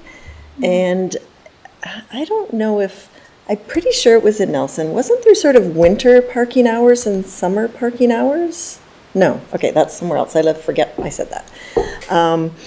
But yeah, is that something that would be more efficient to happen at the same time if we were to extend the hours for parking? And were any financial forecasts done around that concept? Not necessarily should happen at the same time. It could, but we'll be working closely with Bylaw next year to kind of evaluate and work with their operations a bit more. Okay, I just thought that they had to change little things. They Yeah. don't- It's not a program. It's really just, sorry, through the chair, when the enforcement happens. So it's just a scheduling issue, like if we have enforcement happening in the evening, it's really just when are the bylaw officers out there doing their enforcement. We wouldn't change anything with the meter, unless you wanted to have different rates for different times, but I think our meters are pretty antiquated. I'm not sure they would be able to do that, so. Oh, so it doesn't Yeah. say on the meters when you need to pay? Well, I mean, stickering and that type of thing okay. but, other than that, it's, yeah. No, right now, you can voluntarily plug your meter at any time. Anytime. Okay, so can Okay. I continue? So understanding that the additional cost may cause some commuters to go further outside of the core, was any consideration given to extending the streets that have resident parking permits to protect those people from, again, long-term parking in front of their resident? Oh, did I miss that, Kate? I'm sorry. I missed it. That was a long and fulsome report. That's my question when you come around. Okay. Okay, so Councillor Payne, did you? No, if it's in Good. there, I dismissed it. I apologize. But I maybe just speak wanted- to it, because Yeah. I think that there's like a ton of recommendations that aren't a part of what we're adopting right now. Right. so- I guess that's yeah. what I wanted to make sure that these things are tied together. Yeah, I did see the 60 recommendations. It's 60, isn't it? It's quite a few, yes. 60 recommendations. So I'm glad that you chose some, but I think that those two are really linked. So I wouldn't want to have a lot of concern from those residents. I live way above Latimer, and I still have commuters park in our neighborhood, which I'm totally good with. Come on up. We still got lots of room up there. Get a nice little walk into town, a little exercise after work.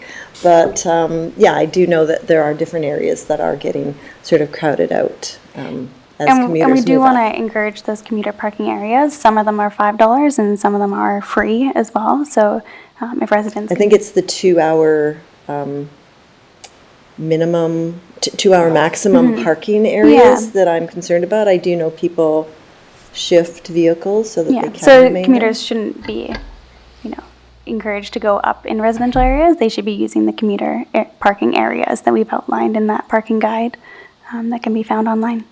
They shouldn't be encouraged, but they might do it anyways. And I think, that's something that we will monitor to see if, what the impact of this is. Is it pushing people into more parking in these 2-hour zones, et cetera. And so I think that's just a monitoring thing, but.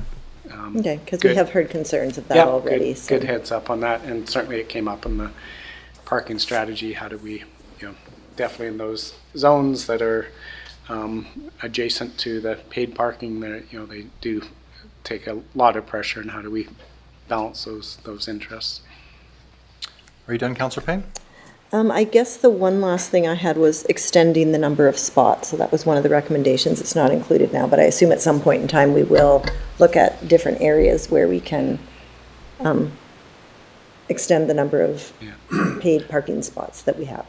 So when we did do that, when the parking strategy was originally done, for example, Lake Street here, we went angle parking on part of that. So we've probably maximized the existing zones. It's now, as Amy pointed out, we may have to look beyond what has been traditionally paid parking areas to some other areas of paid parking, and specifically, can we, not, I see it not just as commuter parking, but I know when we looked at when you come into town, creating these longer period of times where you could park. So if I'm coming for the whole afternoon, parking on those perimeters and being able to spend the whole time in the downtown. Because right now, technically you are supposed to move out of that stall at the end of those parking times. You're not supposed to go back and plug your meter and not move your car. The whole premise of turning that parking over is to, not get you to keep plugging, it's to actually get you to move, even if you're a visitor. So, so we tried to create these spaces where if I wanted to spend the whole day in Nelson, I could park on that perimeter, and keep those more, those parking stalls that we're hoping to turn over on a regular basis more free. So, so all those, as everyone here knows, we have a tight downtown, so there's a very active downtown. I recall, I drive around to go to a spot and I drive back to City Hall and park and walk.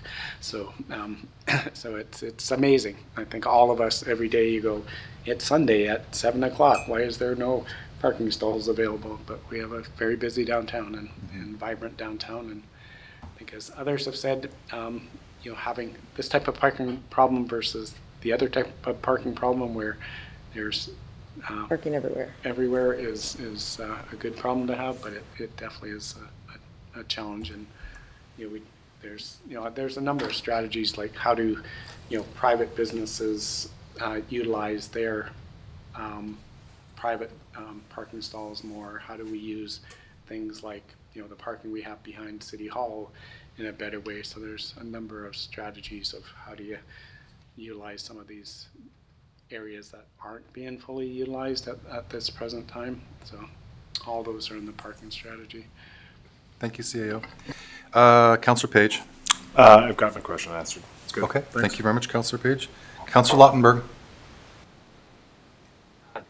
Thank you, Chair. I wanted to thank staff for the excellent work on this and to acknowledge this is a challenging thing for some people, but I think it's a good response to the parking, I'd say even almost crisis that we're facing today. And I think CAO expressed the challenge in front of us, that the vitality and the growth of our community, particularly our downtown, the cost of that has been this challenge around parking. And when I've talked to residents, it's probably one of the most common issues that I hear from people is how hard in the last number of months parking has been. So I support this as a part of the bigger parking strategy that we've got in front of us.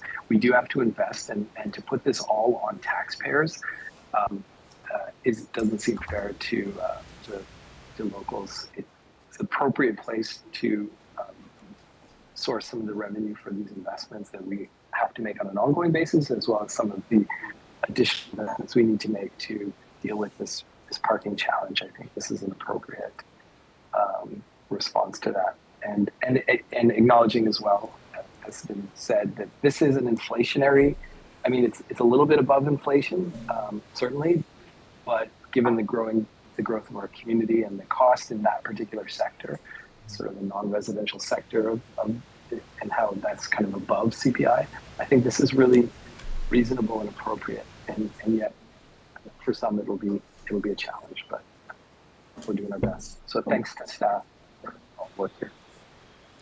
Thank you, Councillor Lautenberg. And I think the final one is Councillor Pinero. Did you have a question? Well, I just wonder if, in lieu of, like, obviously we need money, have we looked at maximizing some of our existing parking options, like the parkade, for example, where I believe right now it's monthly parking permits, and from what I gather, it's underutilized in that respect, or like sometimes it's empty kind of thing, and if we use the parkade for just as like a normal parkade where you come in and you pay and then you leave, as like a user pay kind of thing, would that help, and would it bring in more money? And if we used the parking spaces at the NDCC or part of them as paid parking, would that's obviously more money without adding an expense.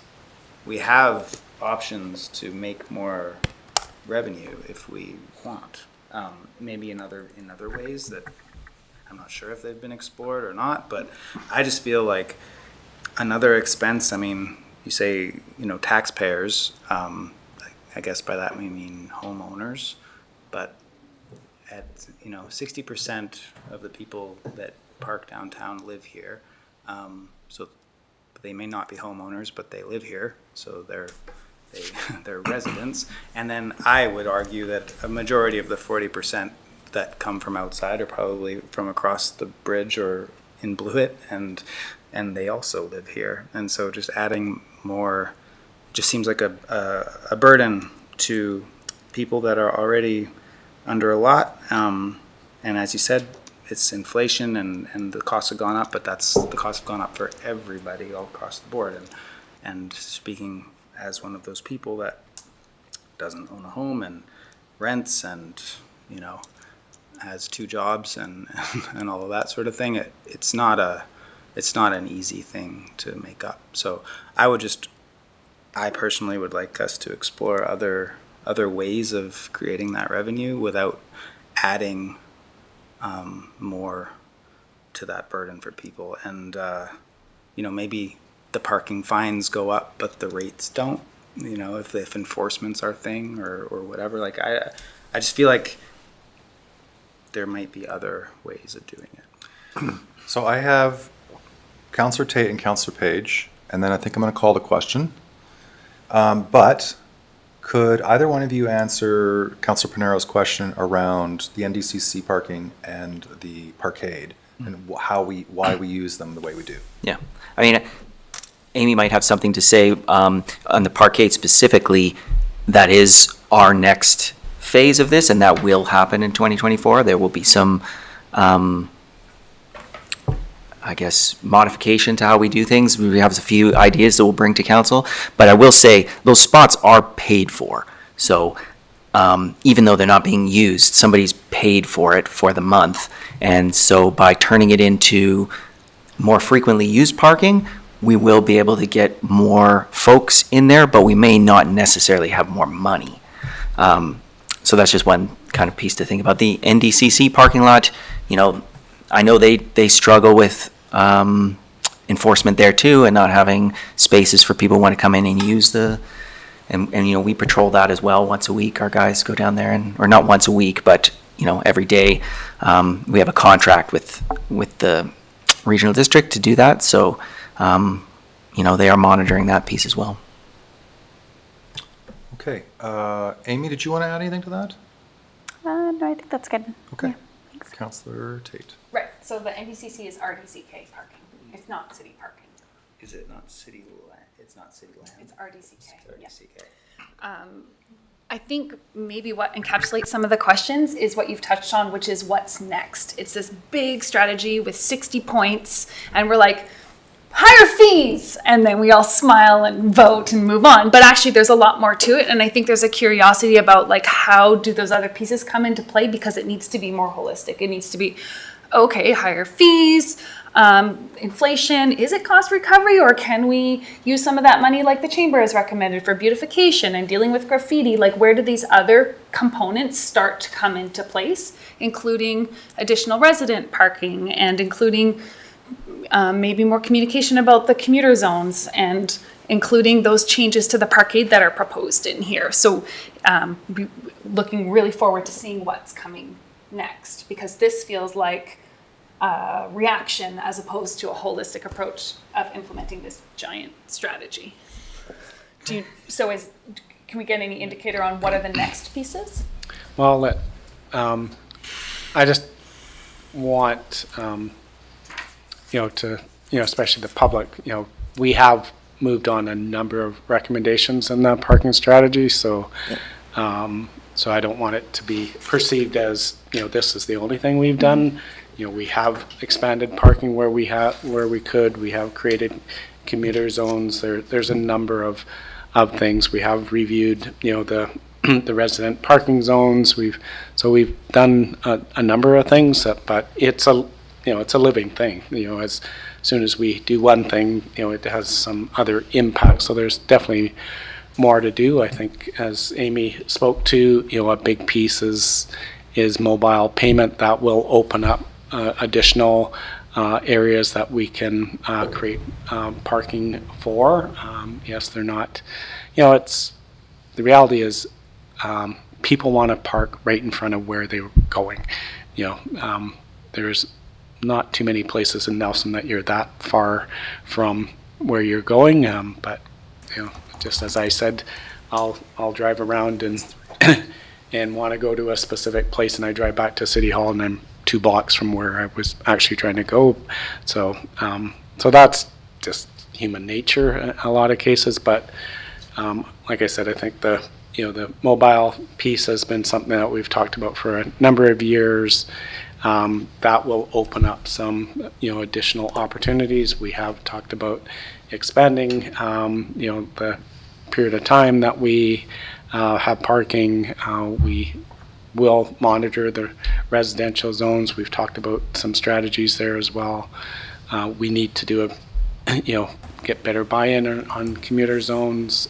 We need a bigger push and a bigger support by the business community that that they will strongly encourage their employees or themselves to utilize those parking. I know a big one was, I think the report identified there's a number of empty parking spaces in our downtown every day that are underutilized, and a lot of those are private lands, and how do we make those available? And again, maybe the mobile app frees up some of those spaces where you can not book just public spaces, but maybe you can book private spaces as well. So I just want to let council know that we are moving on a number of these, and this is not in isolation.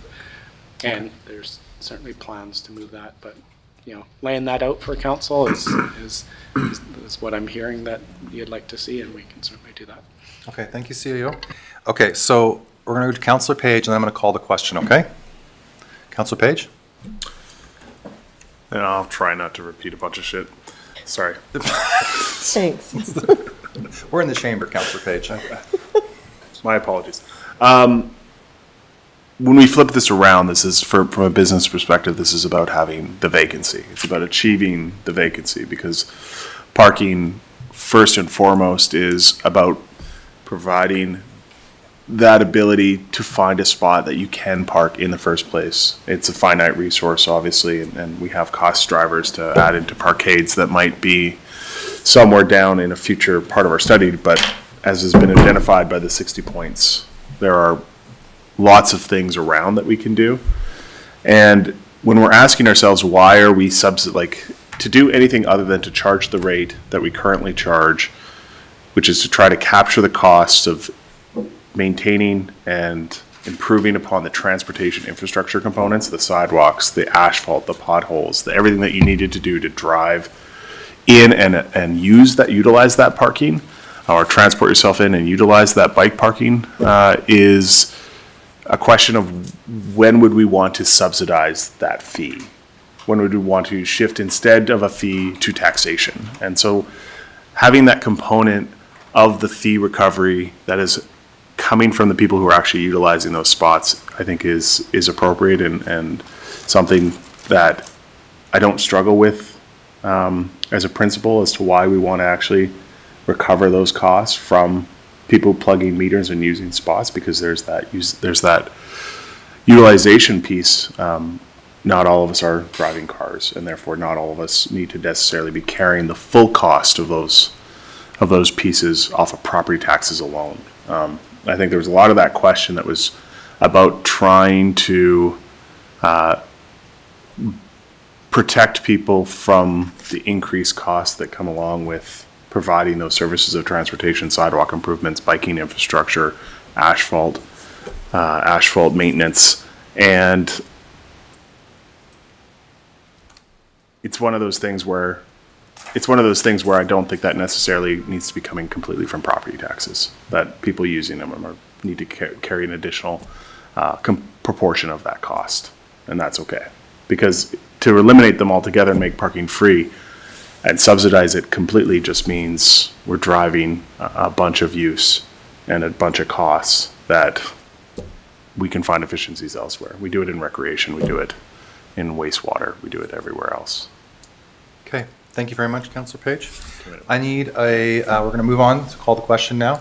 I need a mover and seconder on number 1. Councillor Tate. Councillor Page. Councillor Tate, can you please read number 1? That council passes the following resolution, that the Corporation of the City of Nelson Fees and Charges Amendment, Traffic and Parking Meter Fees Bylaw number 3591/2024 be introduced and read a first and second time by title only. Thank you. Can I have a show of hands? And that passes. All right, and So Mayor, probably should ask if everybody's voting against it. oh, would you like to be recorded, Councillor Pinero? Sure. Okay, Councillor Pinero is recorded. Number 2, I need a mover and a seconder. Councillor Page, Councillor Tate, Councillor Page, can you please read it? It's way down That the Corporation of the City of Nelson Fees and Charges Amendment, Traffic and Parking Meter Fees Bylaw number 3591/2024 be read a third time by title only. And can I have a show of hands? And that passes. Would you like to be recorded, Councillor Pinero? Councillor Pinero recorded. Number 3, please. I need a mover and a seconder. Councillor Tate, Councillor Payne, Councillor Tate. That the Corporation of the City of Nelson Bylaw Notice Enforcement Amendment Traffic Fines Bylaw number 3592/2024 be introduced and read a first and second time by title only. And can I have a show of hands? Sorry, can I have a show of hands again? And that passes. Thank you. Pinero, would you like to be recorded? Yes, Councillor Pinero recorded. Number 4, please. Sorry, I need a mover and seconder. So Councillor Tate, Councillor Page, and Councillor Tate, can you please read it? That the Corporation of the City of Nelson Bylaw Notice Enforcement Amendment Traffic Fines Bylaw number 3592/2024 be read a third time by title only. And can I have a show of hands? All right, and that passes. Councillor Pinero, would you like to be recorded? Yes. Okay, so then we're moving on to the next piece. Thank you very much. Thank you for, yes? Just in terms of time, we should, ask those in favor and because if, Oh, favor and against? because if you don't vote, then you're in favor. And so you need to give the person the opportunity to vote against. Okay, so I'll say who's in favor and who's not? And who's opposed? Who's opposed? Okay. Thank you for the clarification.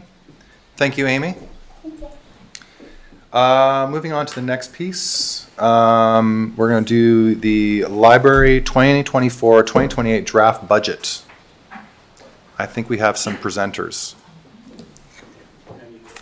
Yes. So, this is, we're just receiving this for information.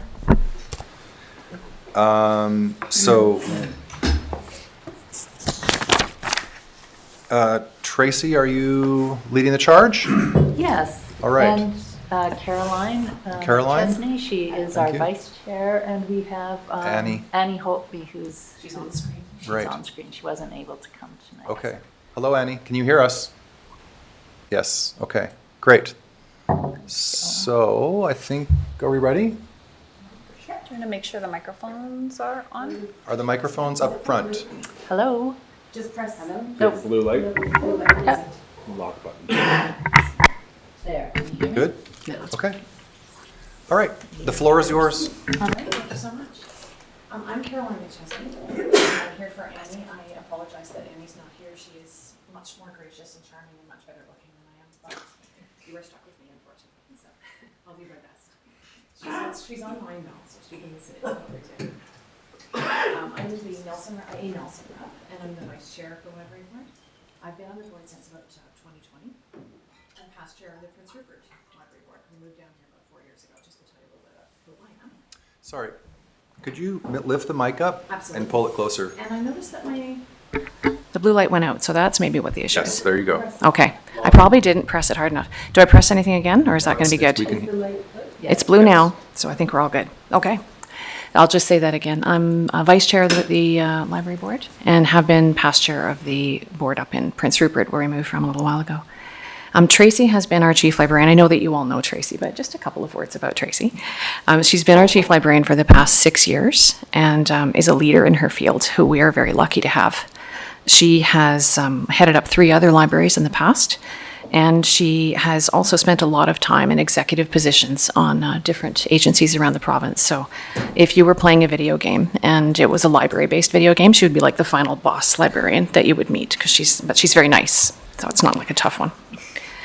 She has been stretching herself a little bit thin over the last few years because she's been working so hard. So we're super lucky to have a new assistant chief librarian who is in the back.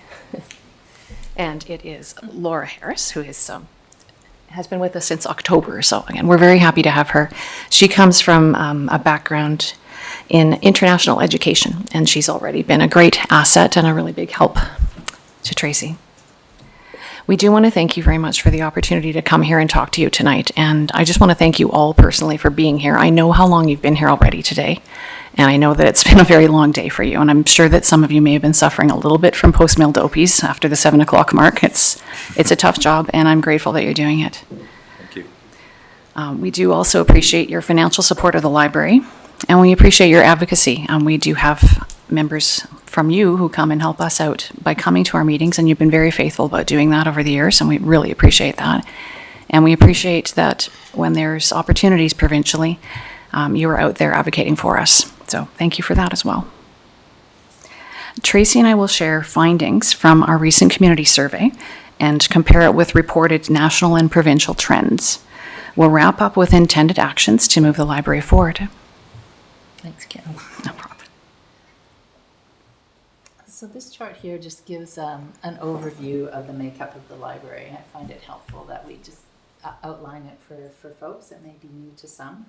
So as per the Library Act, the Provincial Library Act, City Council appoints our library board, and also with a service agreement with the regional district, they appoint 2 members from Area F and H as well. So our board consists of 6 residents from the City of Nelson, 2 from the regional district, and 1 city council rep, for a total of 9 trustees. The chief librarian is the sole employee of the board and is responsible for overseeing the operations of the library. And this new position, our assistant chief librarian, is charged with the Community Digital Initiative project and, of course, supporting leadership in the library as well. The remaining staff at the library are all unionized, and they consist of folks that you see when you walk through the front doors, and also the people behind the scenes. We have coordinators to address community needs with expertise in serving children, teens, adults, and seniors. Our FTEs have actually grown from last year from 8.6 to 10.6 this year. And that's partially due to the provincial enhancement grant. I didn't have the lock on, sorry. I just realized now. Yes, so repeating that, just our full-time equivalents have grown over the last year from 8.6 to 10.6, and that's partially due to a one-time provincial enhancement grant, which has allowed us to augment hours to some of our existing staff and also to hire a temporary three-year term position. So our staff are professionally trained. Our onboarding includes EDI and Indigenous training, along with strategies to work with our vulnerable population. In addition to this, our staff come from a variety of professional backgrounds, including academic libraries, customer service, technology, and education backgrounds. So a little bit about the guiding documents. The Library Act outlines BC municipalities' role in appointing a council rep and trustees. The Act outlines the board's structure, duties of the chief librarian, and ensures free public library services. The Public Libraries branch continues to be within the Ministry of Municipal Affairs. The library branch administers provincial grants, maintains annual statistics, and sets provincial public library priorities that align with ministry policies. Our values are aligned with the library branch. Our board policies are currently being reviewed and updated with an equity, inclusion, and diversity lens. Examples of updates that we made is the reduction of the elimination, that reduce barriers. So I'll say that again. Examples of updates we made that reduce barriers include the elimination of library fines, which has been a wonderful move, and the introduction of accessibility cards, allowing those without addresses a library membership. Our fairly new strategic framework defines our priorities and actions that in a way that aligns with the values of public libraries. We also strive to align with and support the City of Nelson's priorities, such as the Nelson Next Climate Action Plan, Path to 2040 Sustainability Strategy, the new OCP, and Council's forthcoming strategic plan. So typically I take this time to highlight our library services and some of the innovative activities we've engaged in to strengthen community ties. We really take pride in doing a lot with a little. But this year I hope to focus more on the impact of our programming and demonstrate how we, like most libraries in Canada, are increasingly meeting more of our community's critical needs, and how we're using local data and library user input to be responsive to those needs. Recent Canadian Urban Library Council and Canadian Urban Institute have developed a report illustrating why investment in public libraries as fixtures of downtown cores is essential to the resilience of cities. While its research is national, we at the Nelson Public Library are addressing gaps and providing support in similar areas as those illustrated in the report. At a regional level, we will reference data identifying community needs in the 2022 Snapshot of Well-Being in the Columbia Basement, an annual regional report prepared by Selkirk Innovates. This report demonstrates our community's needs for workforce training, free public space, education on climate preparedness. Those are among some of the things, but all of those which are being supported by activities that the library provides. In a day, our library is a place to access information and culture. It's also a refuge for domestic violence, a job search center, a printing center, a place to warm up, to cool down, a language learning center, a place to access free digital skills training, a space for children, babies, and caregivers to form community, a resource for isolated seniors, and an after-school safe haven for unaccompanied youth. These are just a few examples that demonstrate the critical support the library is addressing. In order to check in with library users here in Nelson, we circulated a survey this fall. And we hope also in the near future to find ways to actually collect feedback from those folks that aren't currently using the library. But overwhelmingly, the survey indicated that people are pleased with our programs and resources and the progress we're making towards meeting our strategic framework priorities. Yet the community is asking for more. More spaces, more resources, more learning opportunities, more tech training, and more things, to name a few. Meeting these needs with the resources we have and space we currently occupy is really a challenge.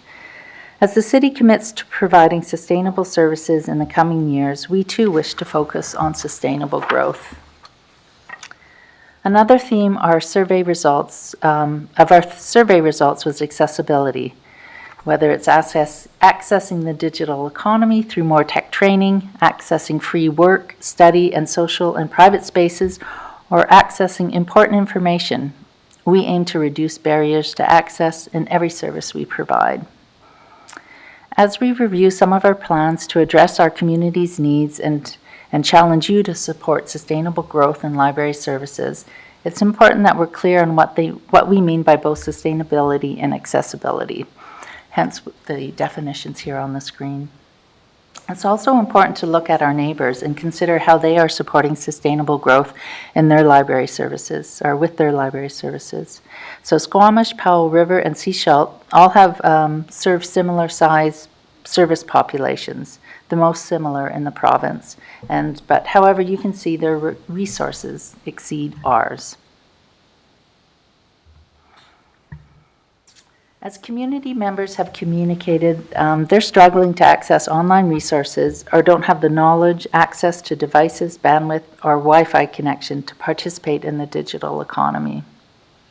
In particular, our growing senior population is eager to continue learning through tech sessions at the library, but currently there's a wait time to 3 to 4 weeks for our Book a Library and Tech Training service. So we're looking into grants to reduce this wait in 2024. We also see students and newcomers booking our public computers to complete immigration forms, and community members searching for jobs, preparing application materials because they don't have devices at home.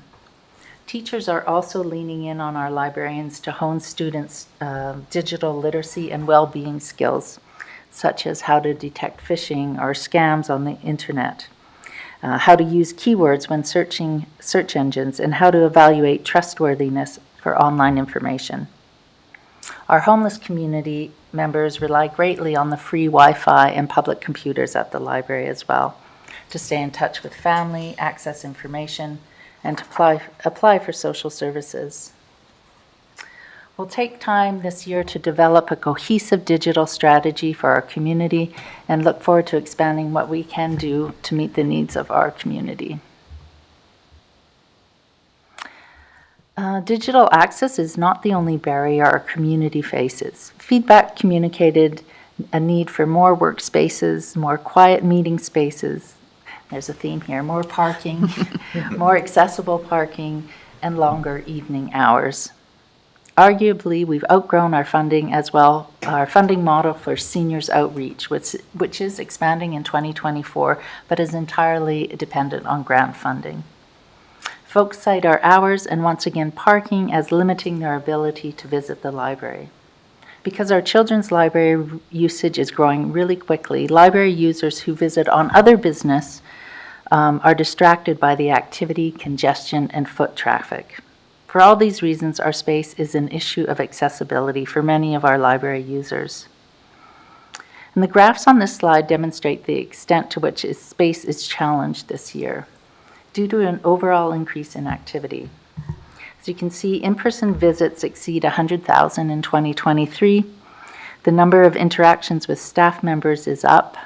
Reference transaction is a library term for it, but it's not always questions about books. More likely people asking how to access tech on their phone, how to print something, how to access information online. And we're really excited to see these big increases as well in memberships, and which part may be due to folks returning post-pandemic. With low vacancy rates, it makes sense that people are in the library for longer amounts of time, attending to more than just their literary interests. The library is being used as an office, living room, playroom, den, bathroom, and sometimes even a shower. Again, this contributes to the activity in the library that we're really, encouraged and happy to see.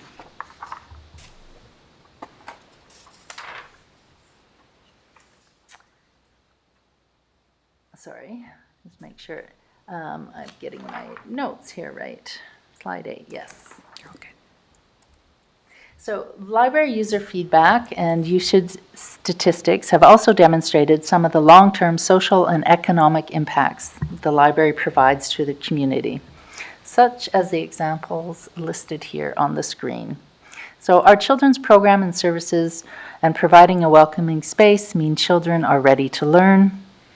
Free adult and kids literacy services help newcomers land on their feet. Access to technology, Wi-Fi, and information specialists, our library staff, mean folks have better chances of securing housing, work, and better health. And the library as a free public space supports anyone and everyone to participate in a democratic society. The Nelson Library Patron Survey results and National Public Library stats underline those impacts. As well, the State of the Basin 2022 snapshot and the Culk report demonstrate the need for long-term commitment from municipal, provincial, and federal governments in order to sustain the services that help communities thrive. The long-term positive impacts of libraries are not just social. The Culk report estimates that an investment in library program generates over 6 times more economic benefits as well. They estimate that the return is nearly $6 for every $1 invested in libraries. Libraries are, however, I'm sorry, did you? No. Okay. Yep, you're right. Libraries are, however, stretched beyond capacity, and some have essentially been turned into crisis centers as the last safe haven for vulnerable populations. Nelson Public Library is no different.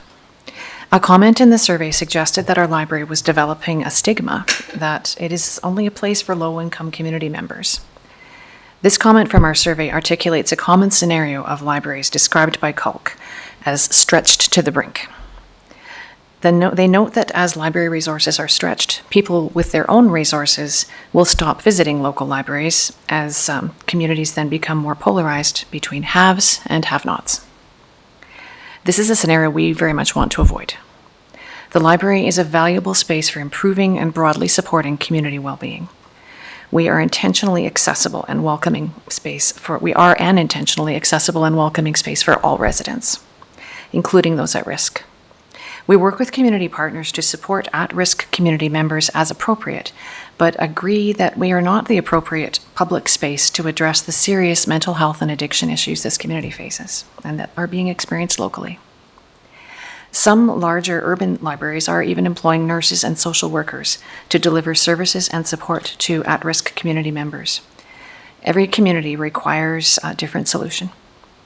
Given our current human resources and physical capacity, our efforts are focused on continuing to work with community partners and ensuring library staff are supported through adequate training, policies, and procedures. In Canada, higher levels of immigration will welcome over 500,000 immigrants annually by 2025. With the newly formed West Kootenay Local Immigrants Partnership, or Immigration Partnership, Nelson will see an increase in immigration retention as well. We need immigrants to address our population issues in this very huge country and to bring in valuable talent. But with immigration, we have increased demands, at least temporary ones, on language learning, job search assistance, access to computers, and the establishment of connections. Those are essential to settlement. Early literacy programs and language learning support offered in libraries will be key to providing the children of new immigrants with a successful start to their education. With an increasing reliance on technology, individuals will need to have digital access and support in navigating the information they find. Artificial intelligence, detecting misinformation, and new technological interfaces all will be better understood with the assistance of a librarian and library programs. As experienced over the last few years, our community will see increased shocks and stresses stemming from the climate crisis, technological disruptions, and the global and political social upheaval. Equitable access to free library services where all community members are welcome is essential to social cohesion and our democracy. The point being, sustainable funding and staffing, in addition to an adequate and well-maintained space, are integral to support positive outcomes for our community when dealing with existing and future challenges. The Library Board is working with provincial partners, advocating for increased provincial funding that has been stagnant for over 10 years to support the increased demand on library services. In fact, the Provincial Select Standing Committee on Finance and Government Services has for over 3 years recommended sustained provincial increase to public library funding. That hasn't happened. Provincial and national library associations are also taking up the cause. I'm currently the president of the BC Library Association and a director on the Canadian Federation of Library Associations as well. And our boards are echoing that call and recognition of the work of public libraries provincially and at national levels. So our 2024 operating budget has an overall increase of 3%. The 15% seen here is due to the one-time provincial enhancement grant that all BC public libraries received in 2023. Enhancement grants are intended to supplement local government funding and are not intended to replace it. The grant may be used over 3 years to enrich people's libraries' experiences through augmented local service programs and collections, and support libraries in working together to extend services. Our plans for the grant include augmenting staff hours to alleviate staffing pressure at our public service desk due to the increase in foot traffic, rising membership, and usage. We're also planning on using some of it to replace our well-used end-of-life furnishings at the library, exploring more outreach services, including book vending machines, staff training, website improvements, and increased community programming, including digital literacy and Indigenous relations. Like all public libraries, our greatest expense and asset is staffing. Approximately 74% of the budget goes to staffing. And those staffing and building operations are fixed costs. These costs have outpaced our funding. So to balance our budget, over the years, the library has had to cut in other areas like our collections and programming expenses, which means reducing the number of items community members have access to, such as physical books, e-books, e-audio, and lendable technology. As I've mentioned in past presentations, those e-books and e-audio books are actually twice the cost of physical books. So this makes it really challenging, as that's where we're seeing our highest demand in usage. As well, library programs and events are now reliant on grant funding to deliver. So the 2024 budget is an effort to start building collection and programming budgets to more realistic levels.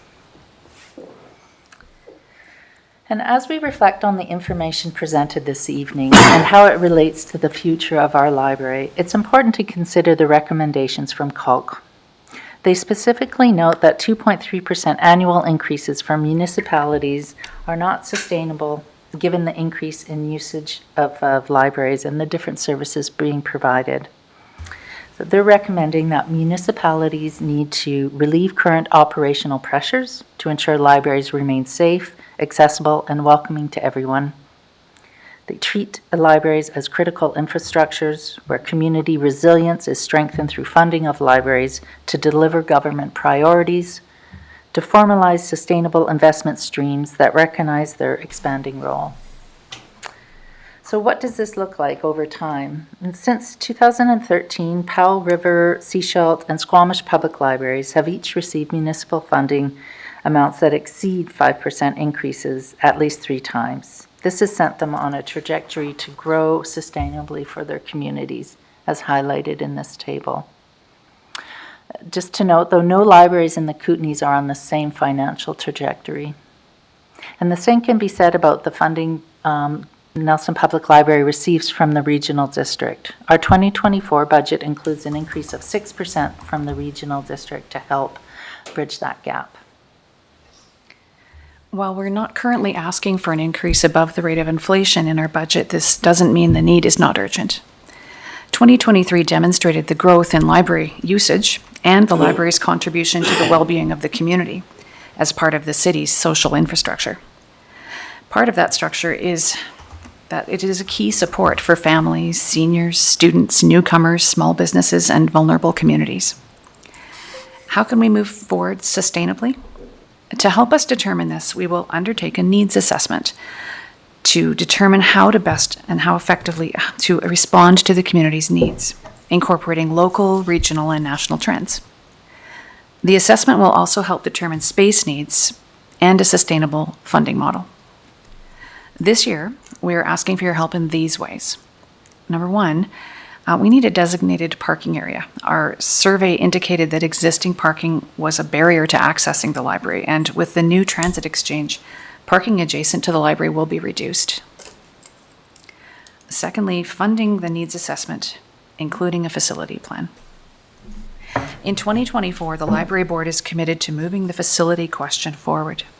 Its first action is to form a facilities ad hoc committee consisting of community members, staff, and board, maintaining close liaison with City Council and staff. The fulsome needs assessment exploring a new facility will form the basis for developing a plan that prepares for the future, addressing both sustainability and accessibility. As Tracy discussed, library facilities have long anchored plans for stronger cities across Canada. We are at a pivotal point in time to create a facility with long-lasting positive impacts for our community. We see this demonstrated globally where libraries are viewed as critical infrastructures, which they are, and resourced as such. Again, we want to express the Library Board's deep appreciation and gratitude to the Council for your ongoing support. I can speak personally from previous experience with a different council in a different town, and that town was going through great financial difficulties, but it has been very wonderful to have the sustained support of this council over the years that I've been on the board. Through your continued advocacy efforts as well, you are supporting us, nationally and provincially, regionally. We know you recognize the important role libraries play in maintaining a healthy and vibrant community, supporting civic engagement and democracy. We end with a quote from Culk. Any future we could imagine needs libraries. Therefore, libraries must be prepared for the future. Through dedicating resources, strategy, foresight, and innovation to preparing for the multitude of roles that libraries will play, society will surely benefit. Thank you. Thank you very much. Thank you very much. I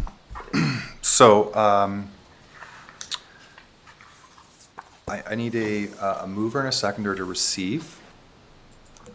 So Councillor Tate and Councillor Panero. Do I have to do all in favor? Questions? All, yes, I will do that. So I have a mover and a seconder.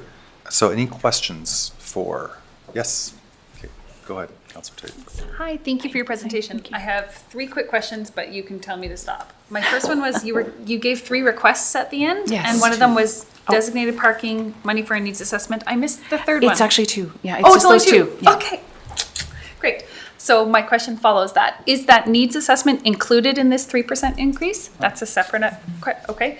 And my last question is the operating income line. Can you speak to why it came up 50% higher than you thought it would be? For income? Yeah, please. Interest. Oh, interesting.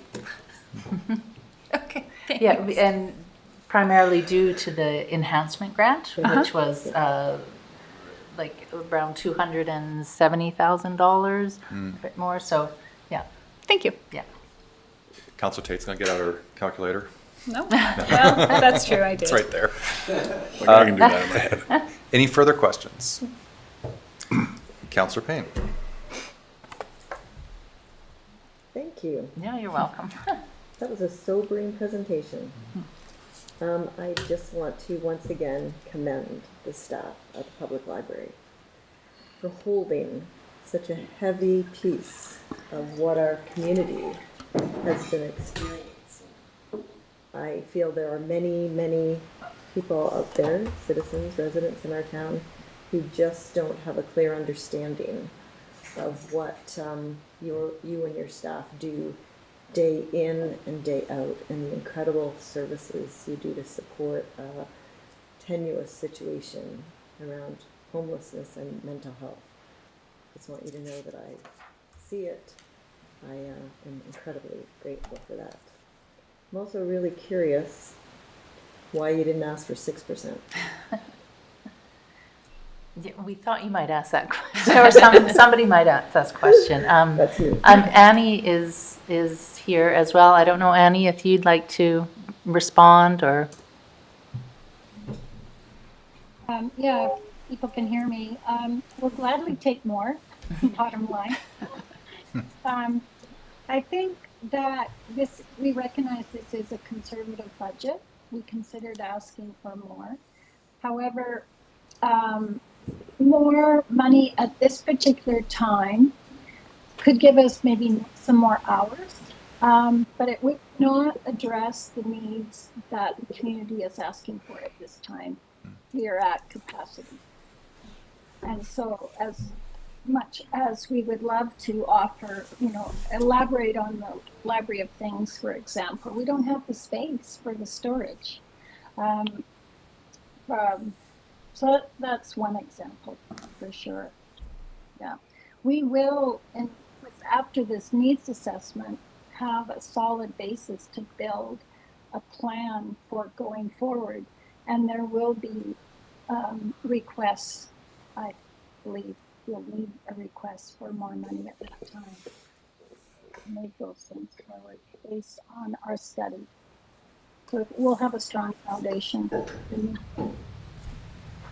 Thank you, Annie.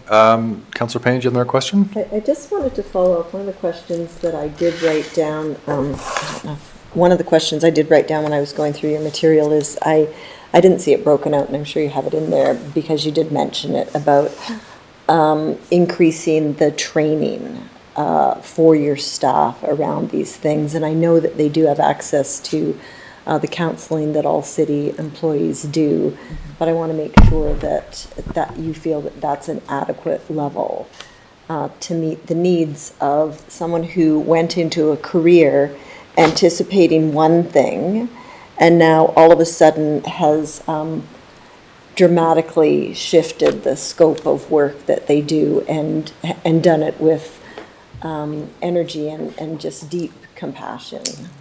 So I think that's an important thing that I want to ensure that you feel comfortable with. Are your staff being well cared for as they care for others? It's certainly a topic we speak about, and not just locally, but regionally as well. And we have a great Kootenai Library Federation where we pull resources together and knowledge at the same time to fund those types of training. So that's how we afford the homelessness training that we have subscriptions to, but also we are looking at I'm not sure of the term, but just further training and on like afterwards, what do we do afterwards after we've experienced a traumatic event in the library, and how we can support each other on that. So yes, that enhancement grant will go to that type of training as well, Leslie. And the board's been very supportive around that as well. Yeah, I know you have a strong working board, and my commendation to them as well. Yeah. For all the work they do. Thank you for those insightful questions and comments. Thank you, Councillor Payne. Is there any further questions? Can I just, I think it needs to be identified that the hole in this budget is regional contribution.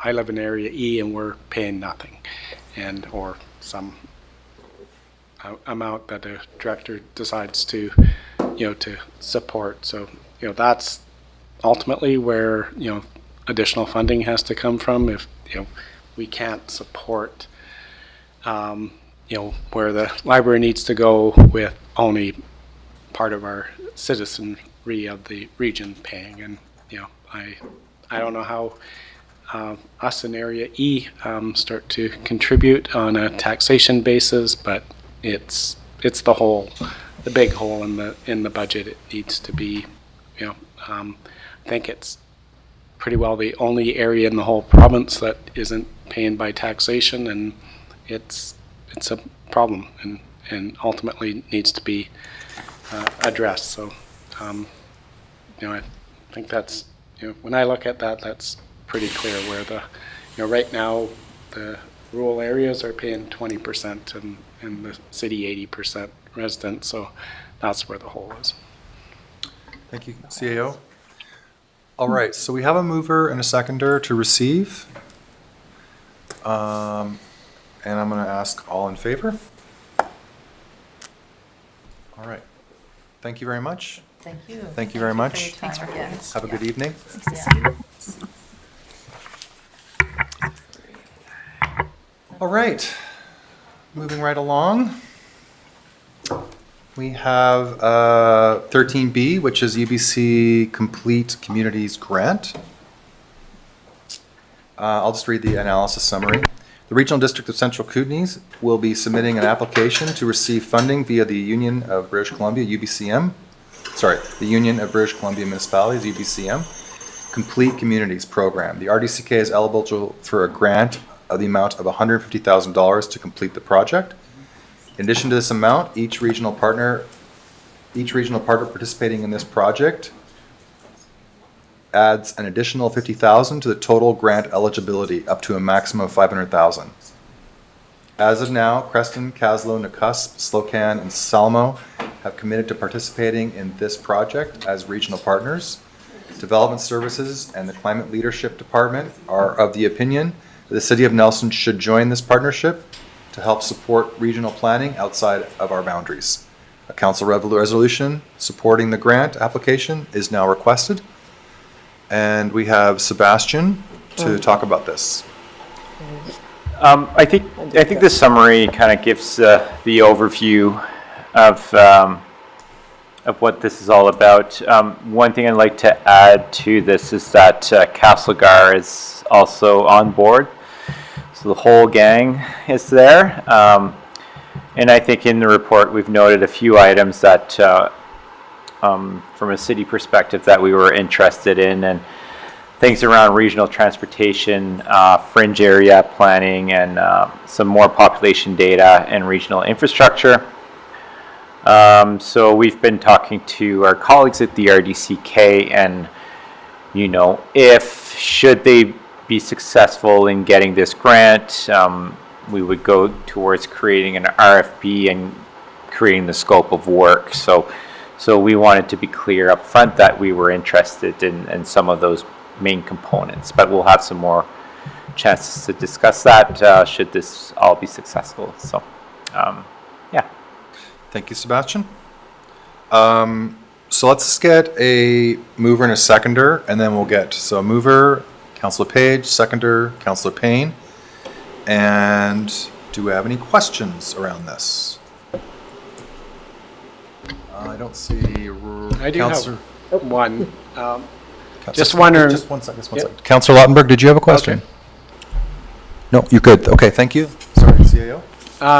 Yeah, just in light of the fact that there's no zoning in Area E, what's the commitment by the, at least that area that, this is, they're going to, I guess, do something with, with whatever work comes out of here. So, obviously that area is pretty key to, managing the growth in our area. And right now with no zoning or OCP or any of those things, it's a problematic area on our boundaries. Thank you, CAO. So we had a mover and a seconder. Councillor Page, did you have a question? Yeah, I'll read the recommendation, then I Okay. have some comments. So that the City of Nelson approve the Regional District of Central Kootenay RDCK application for the Union of British Columbia Municipalities, UBCM, Complete Communities Program in support of growth management planning for the full amount of eligible costs, and that such funding be received and managed by the RDCK on behalf of the City of Nelson. Okay. So two pieces here. I mentioned earlier within my council report that we had approved the strategic plan, and one of the tenets within that plan was a stronger focus on regional growth and working together, Nelson and District, Castlegar and District, Creston and District. And so this when this hit the regional district board, was a conversation we elevated and said, hey, let's try and go for the bigger amount and make sure we're including our municipal partners and see what we can do together to achieve that outcome. Area E, and I don't think I'm wrong, but has an OCP, and some of the other components when we're looking at wildfire development permits and environmental sensitivity development permits are not necessarily constrained just to the lack of zoning. The implementation of an OCP does give the regional district the ability to use bylaws to bring some of these planning tools to bear. I think it's still a consideration. I think those conversations, one of the main points within the priority to have a better regional growth strategy and work together more as a region is identifying the patchwork of land use policies that are currently implemented and looking for places to consolidate those, harmonize language, appreciate that we have these diverse communities, but at the same time, we can develop language that captures that diversity and keeps that local autonomy without necessarily having to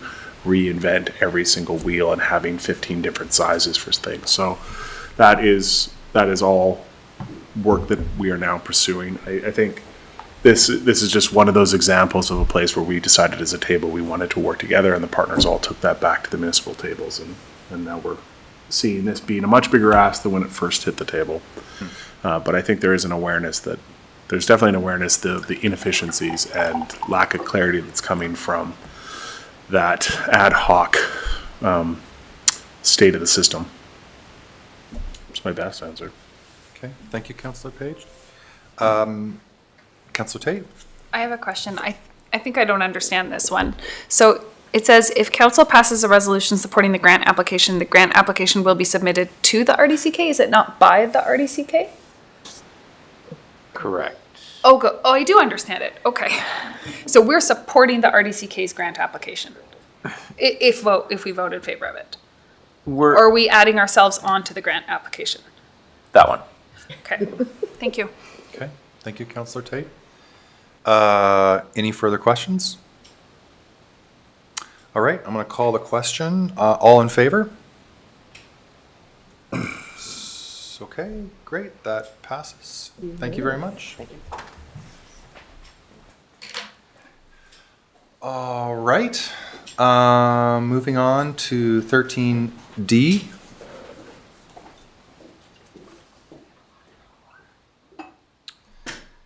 So this is the analysis summary. At the September 26, 2023 Committee of the Whole meeting, Council received a presentation from the Kootenai Conservation Program, KCP. We missed C. What? Oh, I'm so sorry. My big fat fingers. I apologize. Going back to 13C. I apologize for that. UBCM is offering a community emergency preparedness grant opportunity intended to enhance the resiliency of local governments and their residents in responding to emergencies. This specific grant is up to $30,000, is for volunteer and composite fire departments to enhance the competency and resilience of their fire departments through equipment purchases and to satisfy training requirements. As part of the UBCM grant application process, a council resolution is required supporting the Community Emergency Preparedness Fund grant application and overall management. This grant funding covers 100% of eligible activities. So, I need a mover and a seconder. Councillor Tate, Councillor Page. Councillor Tate, can you read, please? Yes, that council passes the following resolution. Whereas council supports enhancing the competency and resiliency of Nelson Fire and Rescue Services and the community. Therefore, be it resolved that the Corporation of the City of Nelson be authorized to apply for a $30,000 grant as part of the application to the UBCM Community Emergency Preparedness Fund, and further that staff be responsible for overall grant management. Thank you, Councillor Tate. Are there any questions? Councillor Tate. So I like to understand this one. So this is an application for a grant that would be used for a specific purpose. So this is outside of the budget lines, or is it already included in the budget and we're doing it whether we get the grant or not? CFO? I think this would be contingent on getting a grant and doing that work. There's nothing in Okay. the budget it wouldn't be offsetting something that's already in there. Okay. Yep. Thank you, CFO. Okay. I In- had thought it was different. Any further questions? You can seek further clarity. I can seek further clarity because I had understood that the training that was outlined in this had already been included in the budget, but obviously I don't have that level of detail, so certainly refer to your further expertise. Yeah, I mean, Yeah, Go ahead. Go we'll ahead, save CFO. some money if it is. So I thought it was a good thing all around. yeah. Okay. All right. I'm going to call the question. All in favor? And that passes. All right. Now we go to the 13D, which I'll read again, just because it's confusing. At the September 26, 2023 Committee of the Whole meeting, Council received a presentation from the Kootenai Conservation Program, KCP, regarding local conservation fund services and steps the City of Nelson could take if there was a desire to join the regional service. As a result of the presentation, Council referred the request to participate in a local conservation fund to the January 2024 regular business meeting. Since the meeting, staff have gathered further information on local conservation funds and are now looking for direction from Council on participating in or establishing a service. So there's been a long agenda package here, not too long, but long enough. I need a mover and a seconder. Councillor Page. I am not moving the recommendation, Oh, you're not moving the recommendation. but I have a motion. Oh, sorry. So, Don't we need this sorry, one I need a on the mover and a floor? seconder. So you're, okay, and Councillor Lautenberg is seconding. You need to know what motion I'm moving before you get a second. I don't know. Did I? It needs to be on the floor first. I have to put it on the floor, don't I not? Well, you don't have to. Oh, So okay. Oh, Councillor Page can put his on the floor first. But we don't have to, even if you can't get mover or seconder for this one. Or one of the councillors would like to put a different motion on the floor, they can. so do I call this first? Councillor Page has a motion that he would like to put on the floor. Okay. Councillor Page? So I'll just move the second option and alternative, direct staff to enter discussions with the RDCK regarding participation in the Kootenai Lake Local Conservation Fund. Sorry. It's one of the options. What's going on here? Can I second I that only for have discussion? option one. And no, if you Am I go missing higher something? up. 1, 2, 3, and 4. That was, Oh, I see. Okay, he's I doing understand now. two, whereas we have, one is the Yeah, recommendation. Just number 2. Yeah, he's doing an alternative. Option two. So I'll second for discussion. Okay, so Councillor Page and seconded by Councillor Tate for option number 2, which is direct staff to enter discussions with RDCK regarding participation in Kootenai Lake Local Conservation Fund. Which is currently in operation. Mm-hmm. Yep. Okay, Just clarify for 2024, 2025. I can speak to those. This doesn't have a timeline in it, so it certainly isn't constraining us into some sort of immediate time. I don't think these are fast things in my mind. so I would May like I? to understand why Yep, Councillor Page is one choosing side. to. You haven't given an opportunity to speak, I will. All right, Councillor Page. Okay. I think what was highlighted within the report, and I think what I see as an opportunity is right now the RDCK holds a fairly clear principle across the board that they charge a 9% to administer into general admin and IT and run these things. The RDEK does a slightly different number for some of its cases. And I think what we can do, because the conservation fund is running at the RDCK, has been gaining participation from multiple members. So there's a neighborly component to participating in what they're already doing. But I think while we do those discussions, we can have the discussion with the RDCK. Is this 9% principle the principle that makes sense? And should there be some of these services and pots of money, because of their low administration cost, actually makes sense to have a low administration rate built into that principle, which will have, I believe, a knock-on effect across the RDCK by having those conversations of should we look at other contribution and allocation services that might also be getting charged 9% rate. So I see this as an opportunity because there isn't this urgent time frame that somehow we need to have this all squared away within the next 6 months, or some sort of boat is going to be missed. We can take some time because these are generational solutions that allow resources to go into the restoration and protection of our conservation of our environment. So I would like to take the opportunity to continue to talk to the RDCK. I'd like to bring up the conversation of having that principle defined with greater clarity and more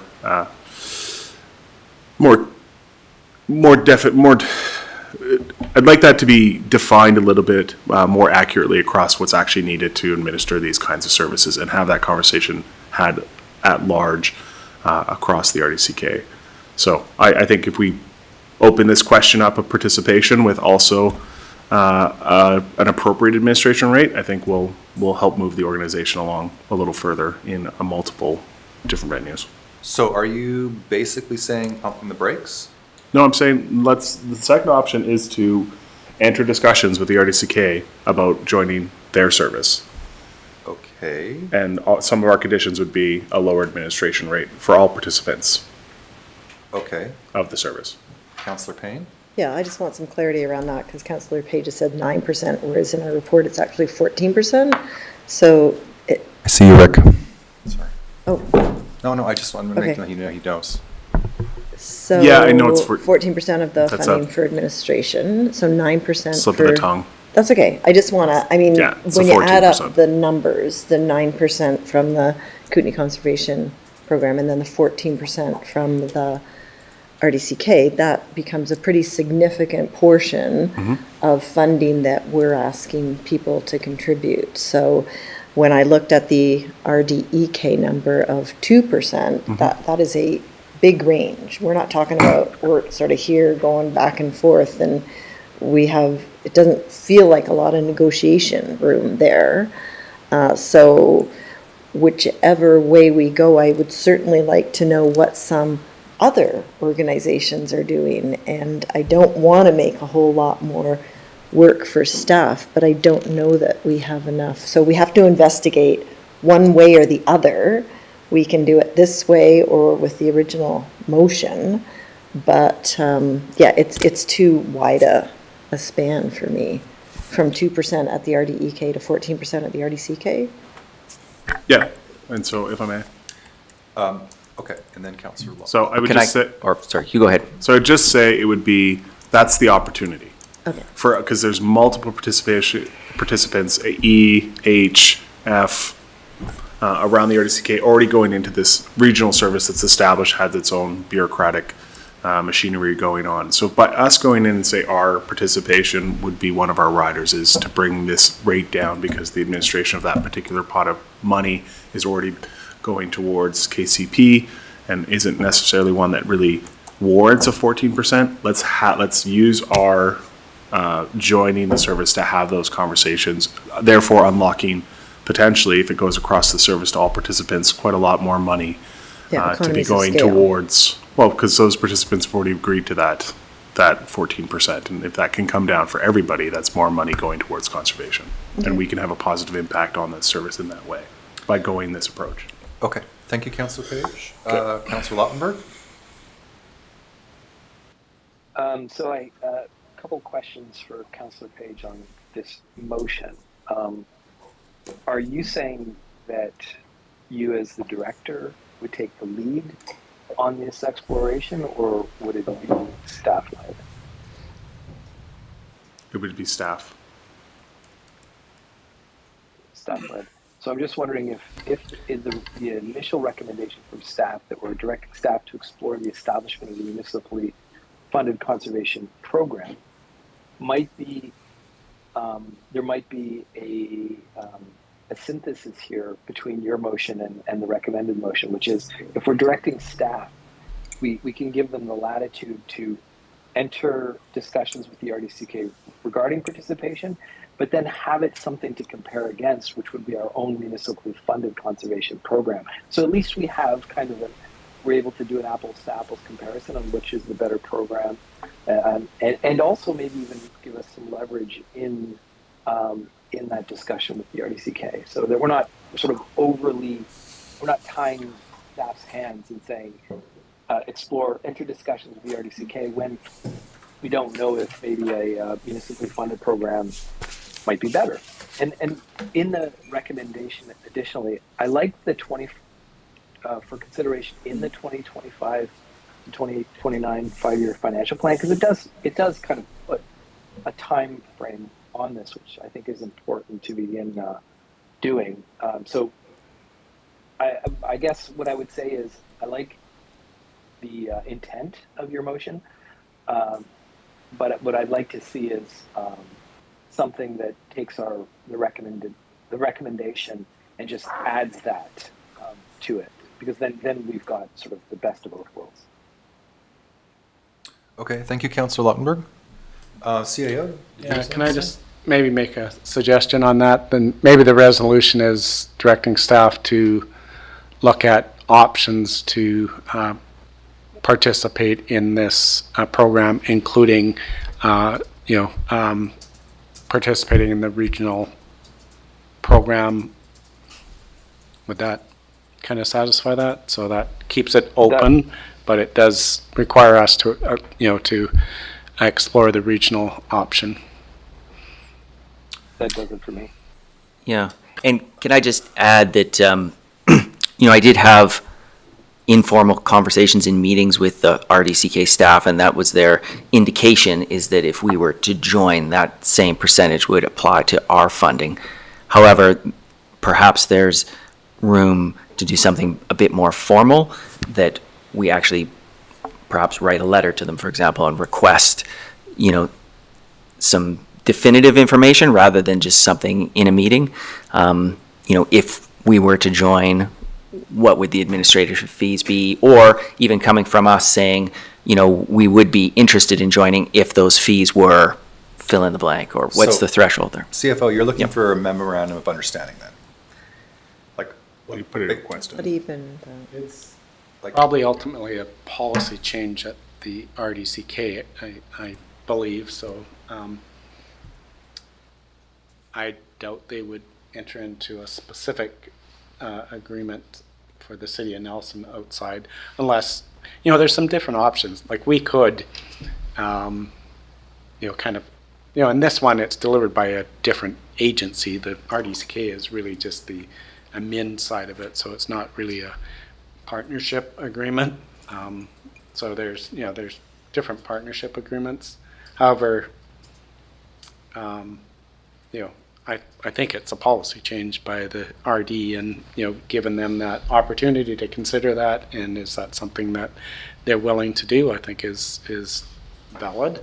But I do like the idea of keeping it open, that they know that we're considering joining this, but in the most cost-effective way. If they want to sort of administer this for us, here's what they're willing to do. If they decide that that's not in their interest, then we can administer it ourselves and fund it directly. So it just keeps those options open.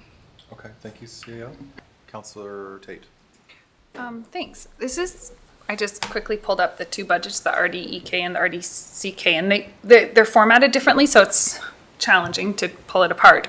But I just find it interesting because this is a fund that's administered by the folks that came and gave the presentation. So from a conservation perspective, the more money that gets directly to that group, the better. Do I understand that correctly?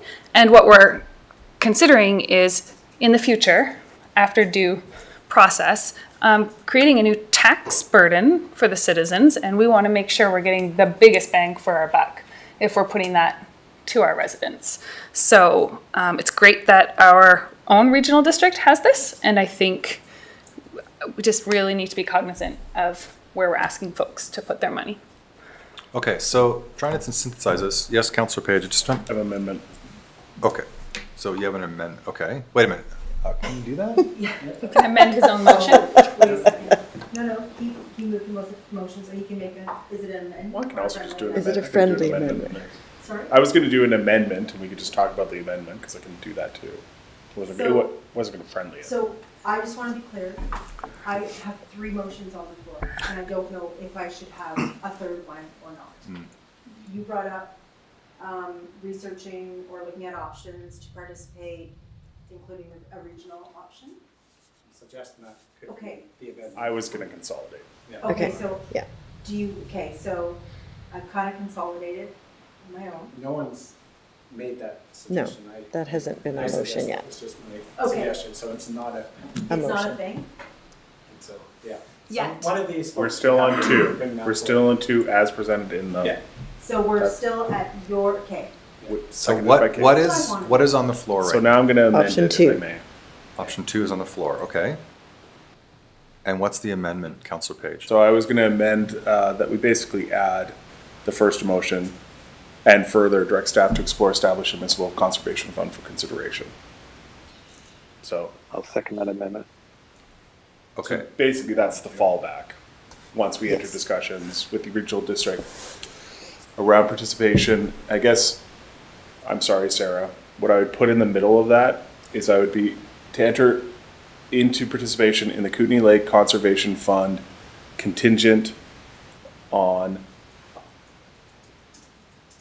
The assessment? the lowering of the administration fee. I don't necessarily want to nail numbers down, but that's the direction, is that Or we just a need to bring that renegotiation. admin fee down for all participants. And the and further is the first motion, to explore municipal okay. fund, so. That council directs staff to enter into discussions with the RDCK regarding participation in the Kootenai Lake Local Conservation Fund contingent on the lowering of the administration fee. Yeah, And and further, that. the first motion. Further, okay. Okay. So that our first foray is we would like to try to work together and make it better. Barring Well, that. I think the resolution as presented is asking us to look at both options. It's effective. So we'll ultimately, whatever they get to on administration fees, we would compare it to municipally administration costs, and council ultimately would make a decision what you prefer. Okay. So Councillor Lautenberg, are you still in agreement with that? Yes, I am, Chair. Okay, so we have a mover and a seconder. We don't have a for- seconder for the amendment. Oh, Well, I thought Councillor. thought Oh, we Councillor do. Lautenberg. Yeah. Okay. Okay. Yeah. So we have a mover and a seconder, and can you read the actual Okay. piece of recommendation? This on the is amendment now. the, And then I'm going to call the question, okay? First on the amendment and then on the motion as so, amended. what I've got right now for the amended motion is that council directs staff to enter into discussions with the RDCK regarding participation in the Kootenai Lake Local Conservation Fund contingent on the lowering of the administration fee, and further that council directs staff to explore establishing a municipally funded conservation program for consideration. I have to fix this. In the 2025-2029 5-year financial plan. Okay. So I think it's simple. Either you're gonna have to break it up and vote on the amendment, or Well, that's what you do. if you're willing, if everyone's willing to make this the Can, resolution. okay, I'm okay with can we make this the The total thing. resolution? Okay, Does that So- work? why don't we, Withdraw that first resolution and make this. Councillor Page can withdraw with Councillor Tate's thumbs Approval. up, Yes. okay? And then we can just go to this amended resolution as the resolution, Okay. if Councillor Page and Councillor Lautenberg agree to that. Are you both in, so Councillor Tate and Councillor Further. Page were in agreement on the first piece? So we're removing, that is, everyone I'm good. okay with that? I Sure. am. I'm Yeah. still there. It's fine. Okay, and Councillor Page and Councillor Lautenberg, are you okay with the combined? Okay, Okay, so I'm going to call the question. okay. All in favor? Okay. It passes. Okay. It's like a puzzle. Okay, That was fun. Woo. Especially So- for this late at night, man. yes. We need to keep moving on. We still have a whole in-camera section, so let's get this moved here. All right, I have reports, 14A. Can I have a mover and seconder unless anybody has anything to say about 14A RFD reports? Are you moving? I couldn't, and I have. Okay, so you're moving, and a seconder, please? Councillor Tate? Yes, and your question? I just wanted to point out on the finances, I love this new report where the big amounts are at the beginning.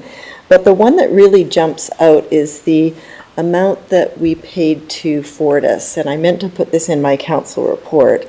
But we pay Fortis based on the highest level of energy that we use throughout the year. So as we're going into probably the coldest weather that we're going to be experiencing in this calendar year, or I certainly hope so, those peak periods between 7 a.m. and 9 a.m. and 5 p.m. and 7 p.m. are when those peak numbers are generally experienced. So if we can all work together to do whatever you can to be mindful around your energy consumption over the next week or so at least. And it's just some small adjustments.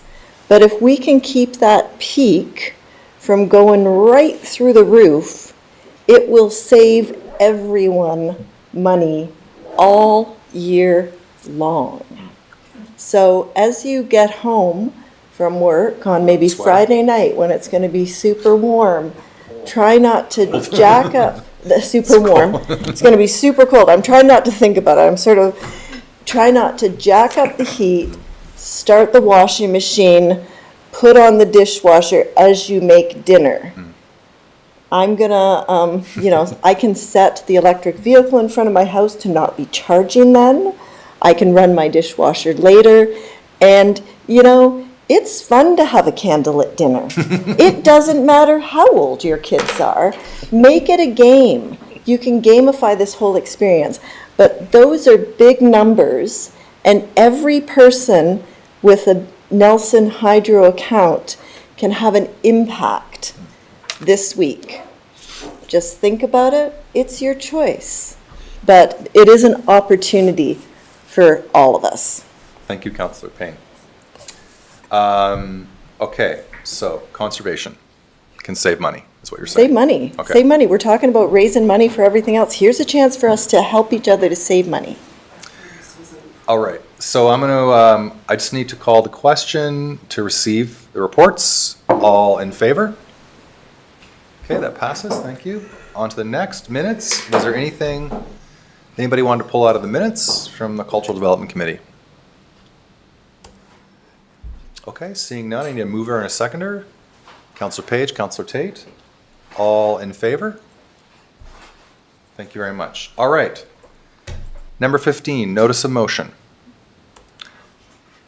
And then number 16, resolution to closing the meeting to the public.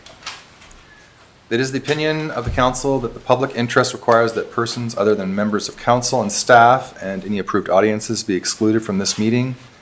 And the meeting of council continues under section 90, 1A, C, and E for the matters regarding the personal information about identifiable individuals who is, oh, am I reading this right? Yes. No, am I reading that right? Yeah, okay. Individuals who is being considered for positions appointed by the municipality, employee relations, and the acquisition of land and or improvements. All right, and I need a mover and a seconder. Councillor Pinero, Councillor Tate, all those in favor? Great, passes. So we're going to take a 5-minute break and we'll come back at 9:05, please, because we have And a all long. the desserts are gone. Yes, we have quite a bit to go still. We really So Yes, they 5 are. minutes. Oh, were there? At the back, I think there might be some scraps. There's one.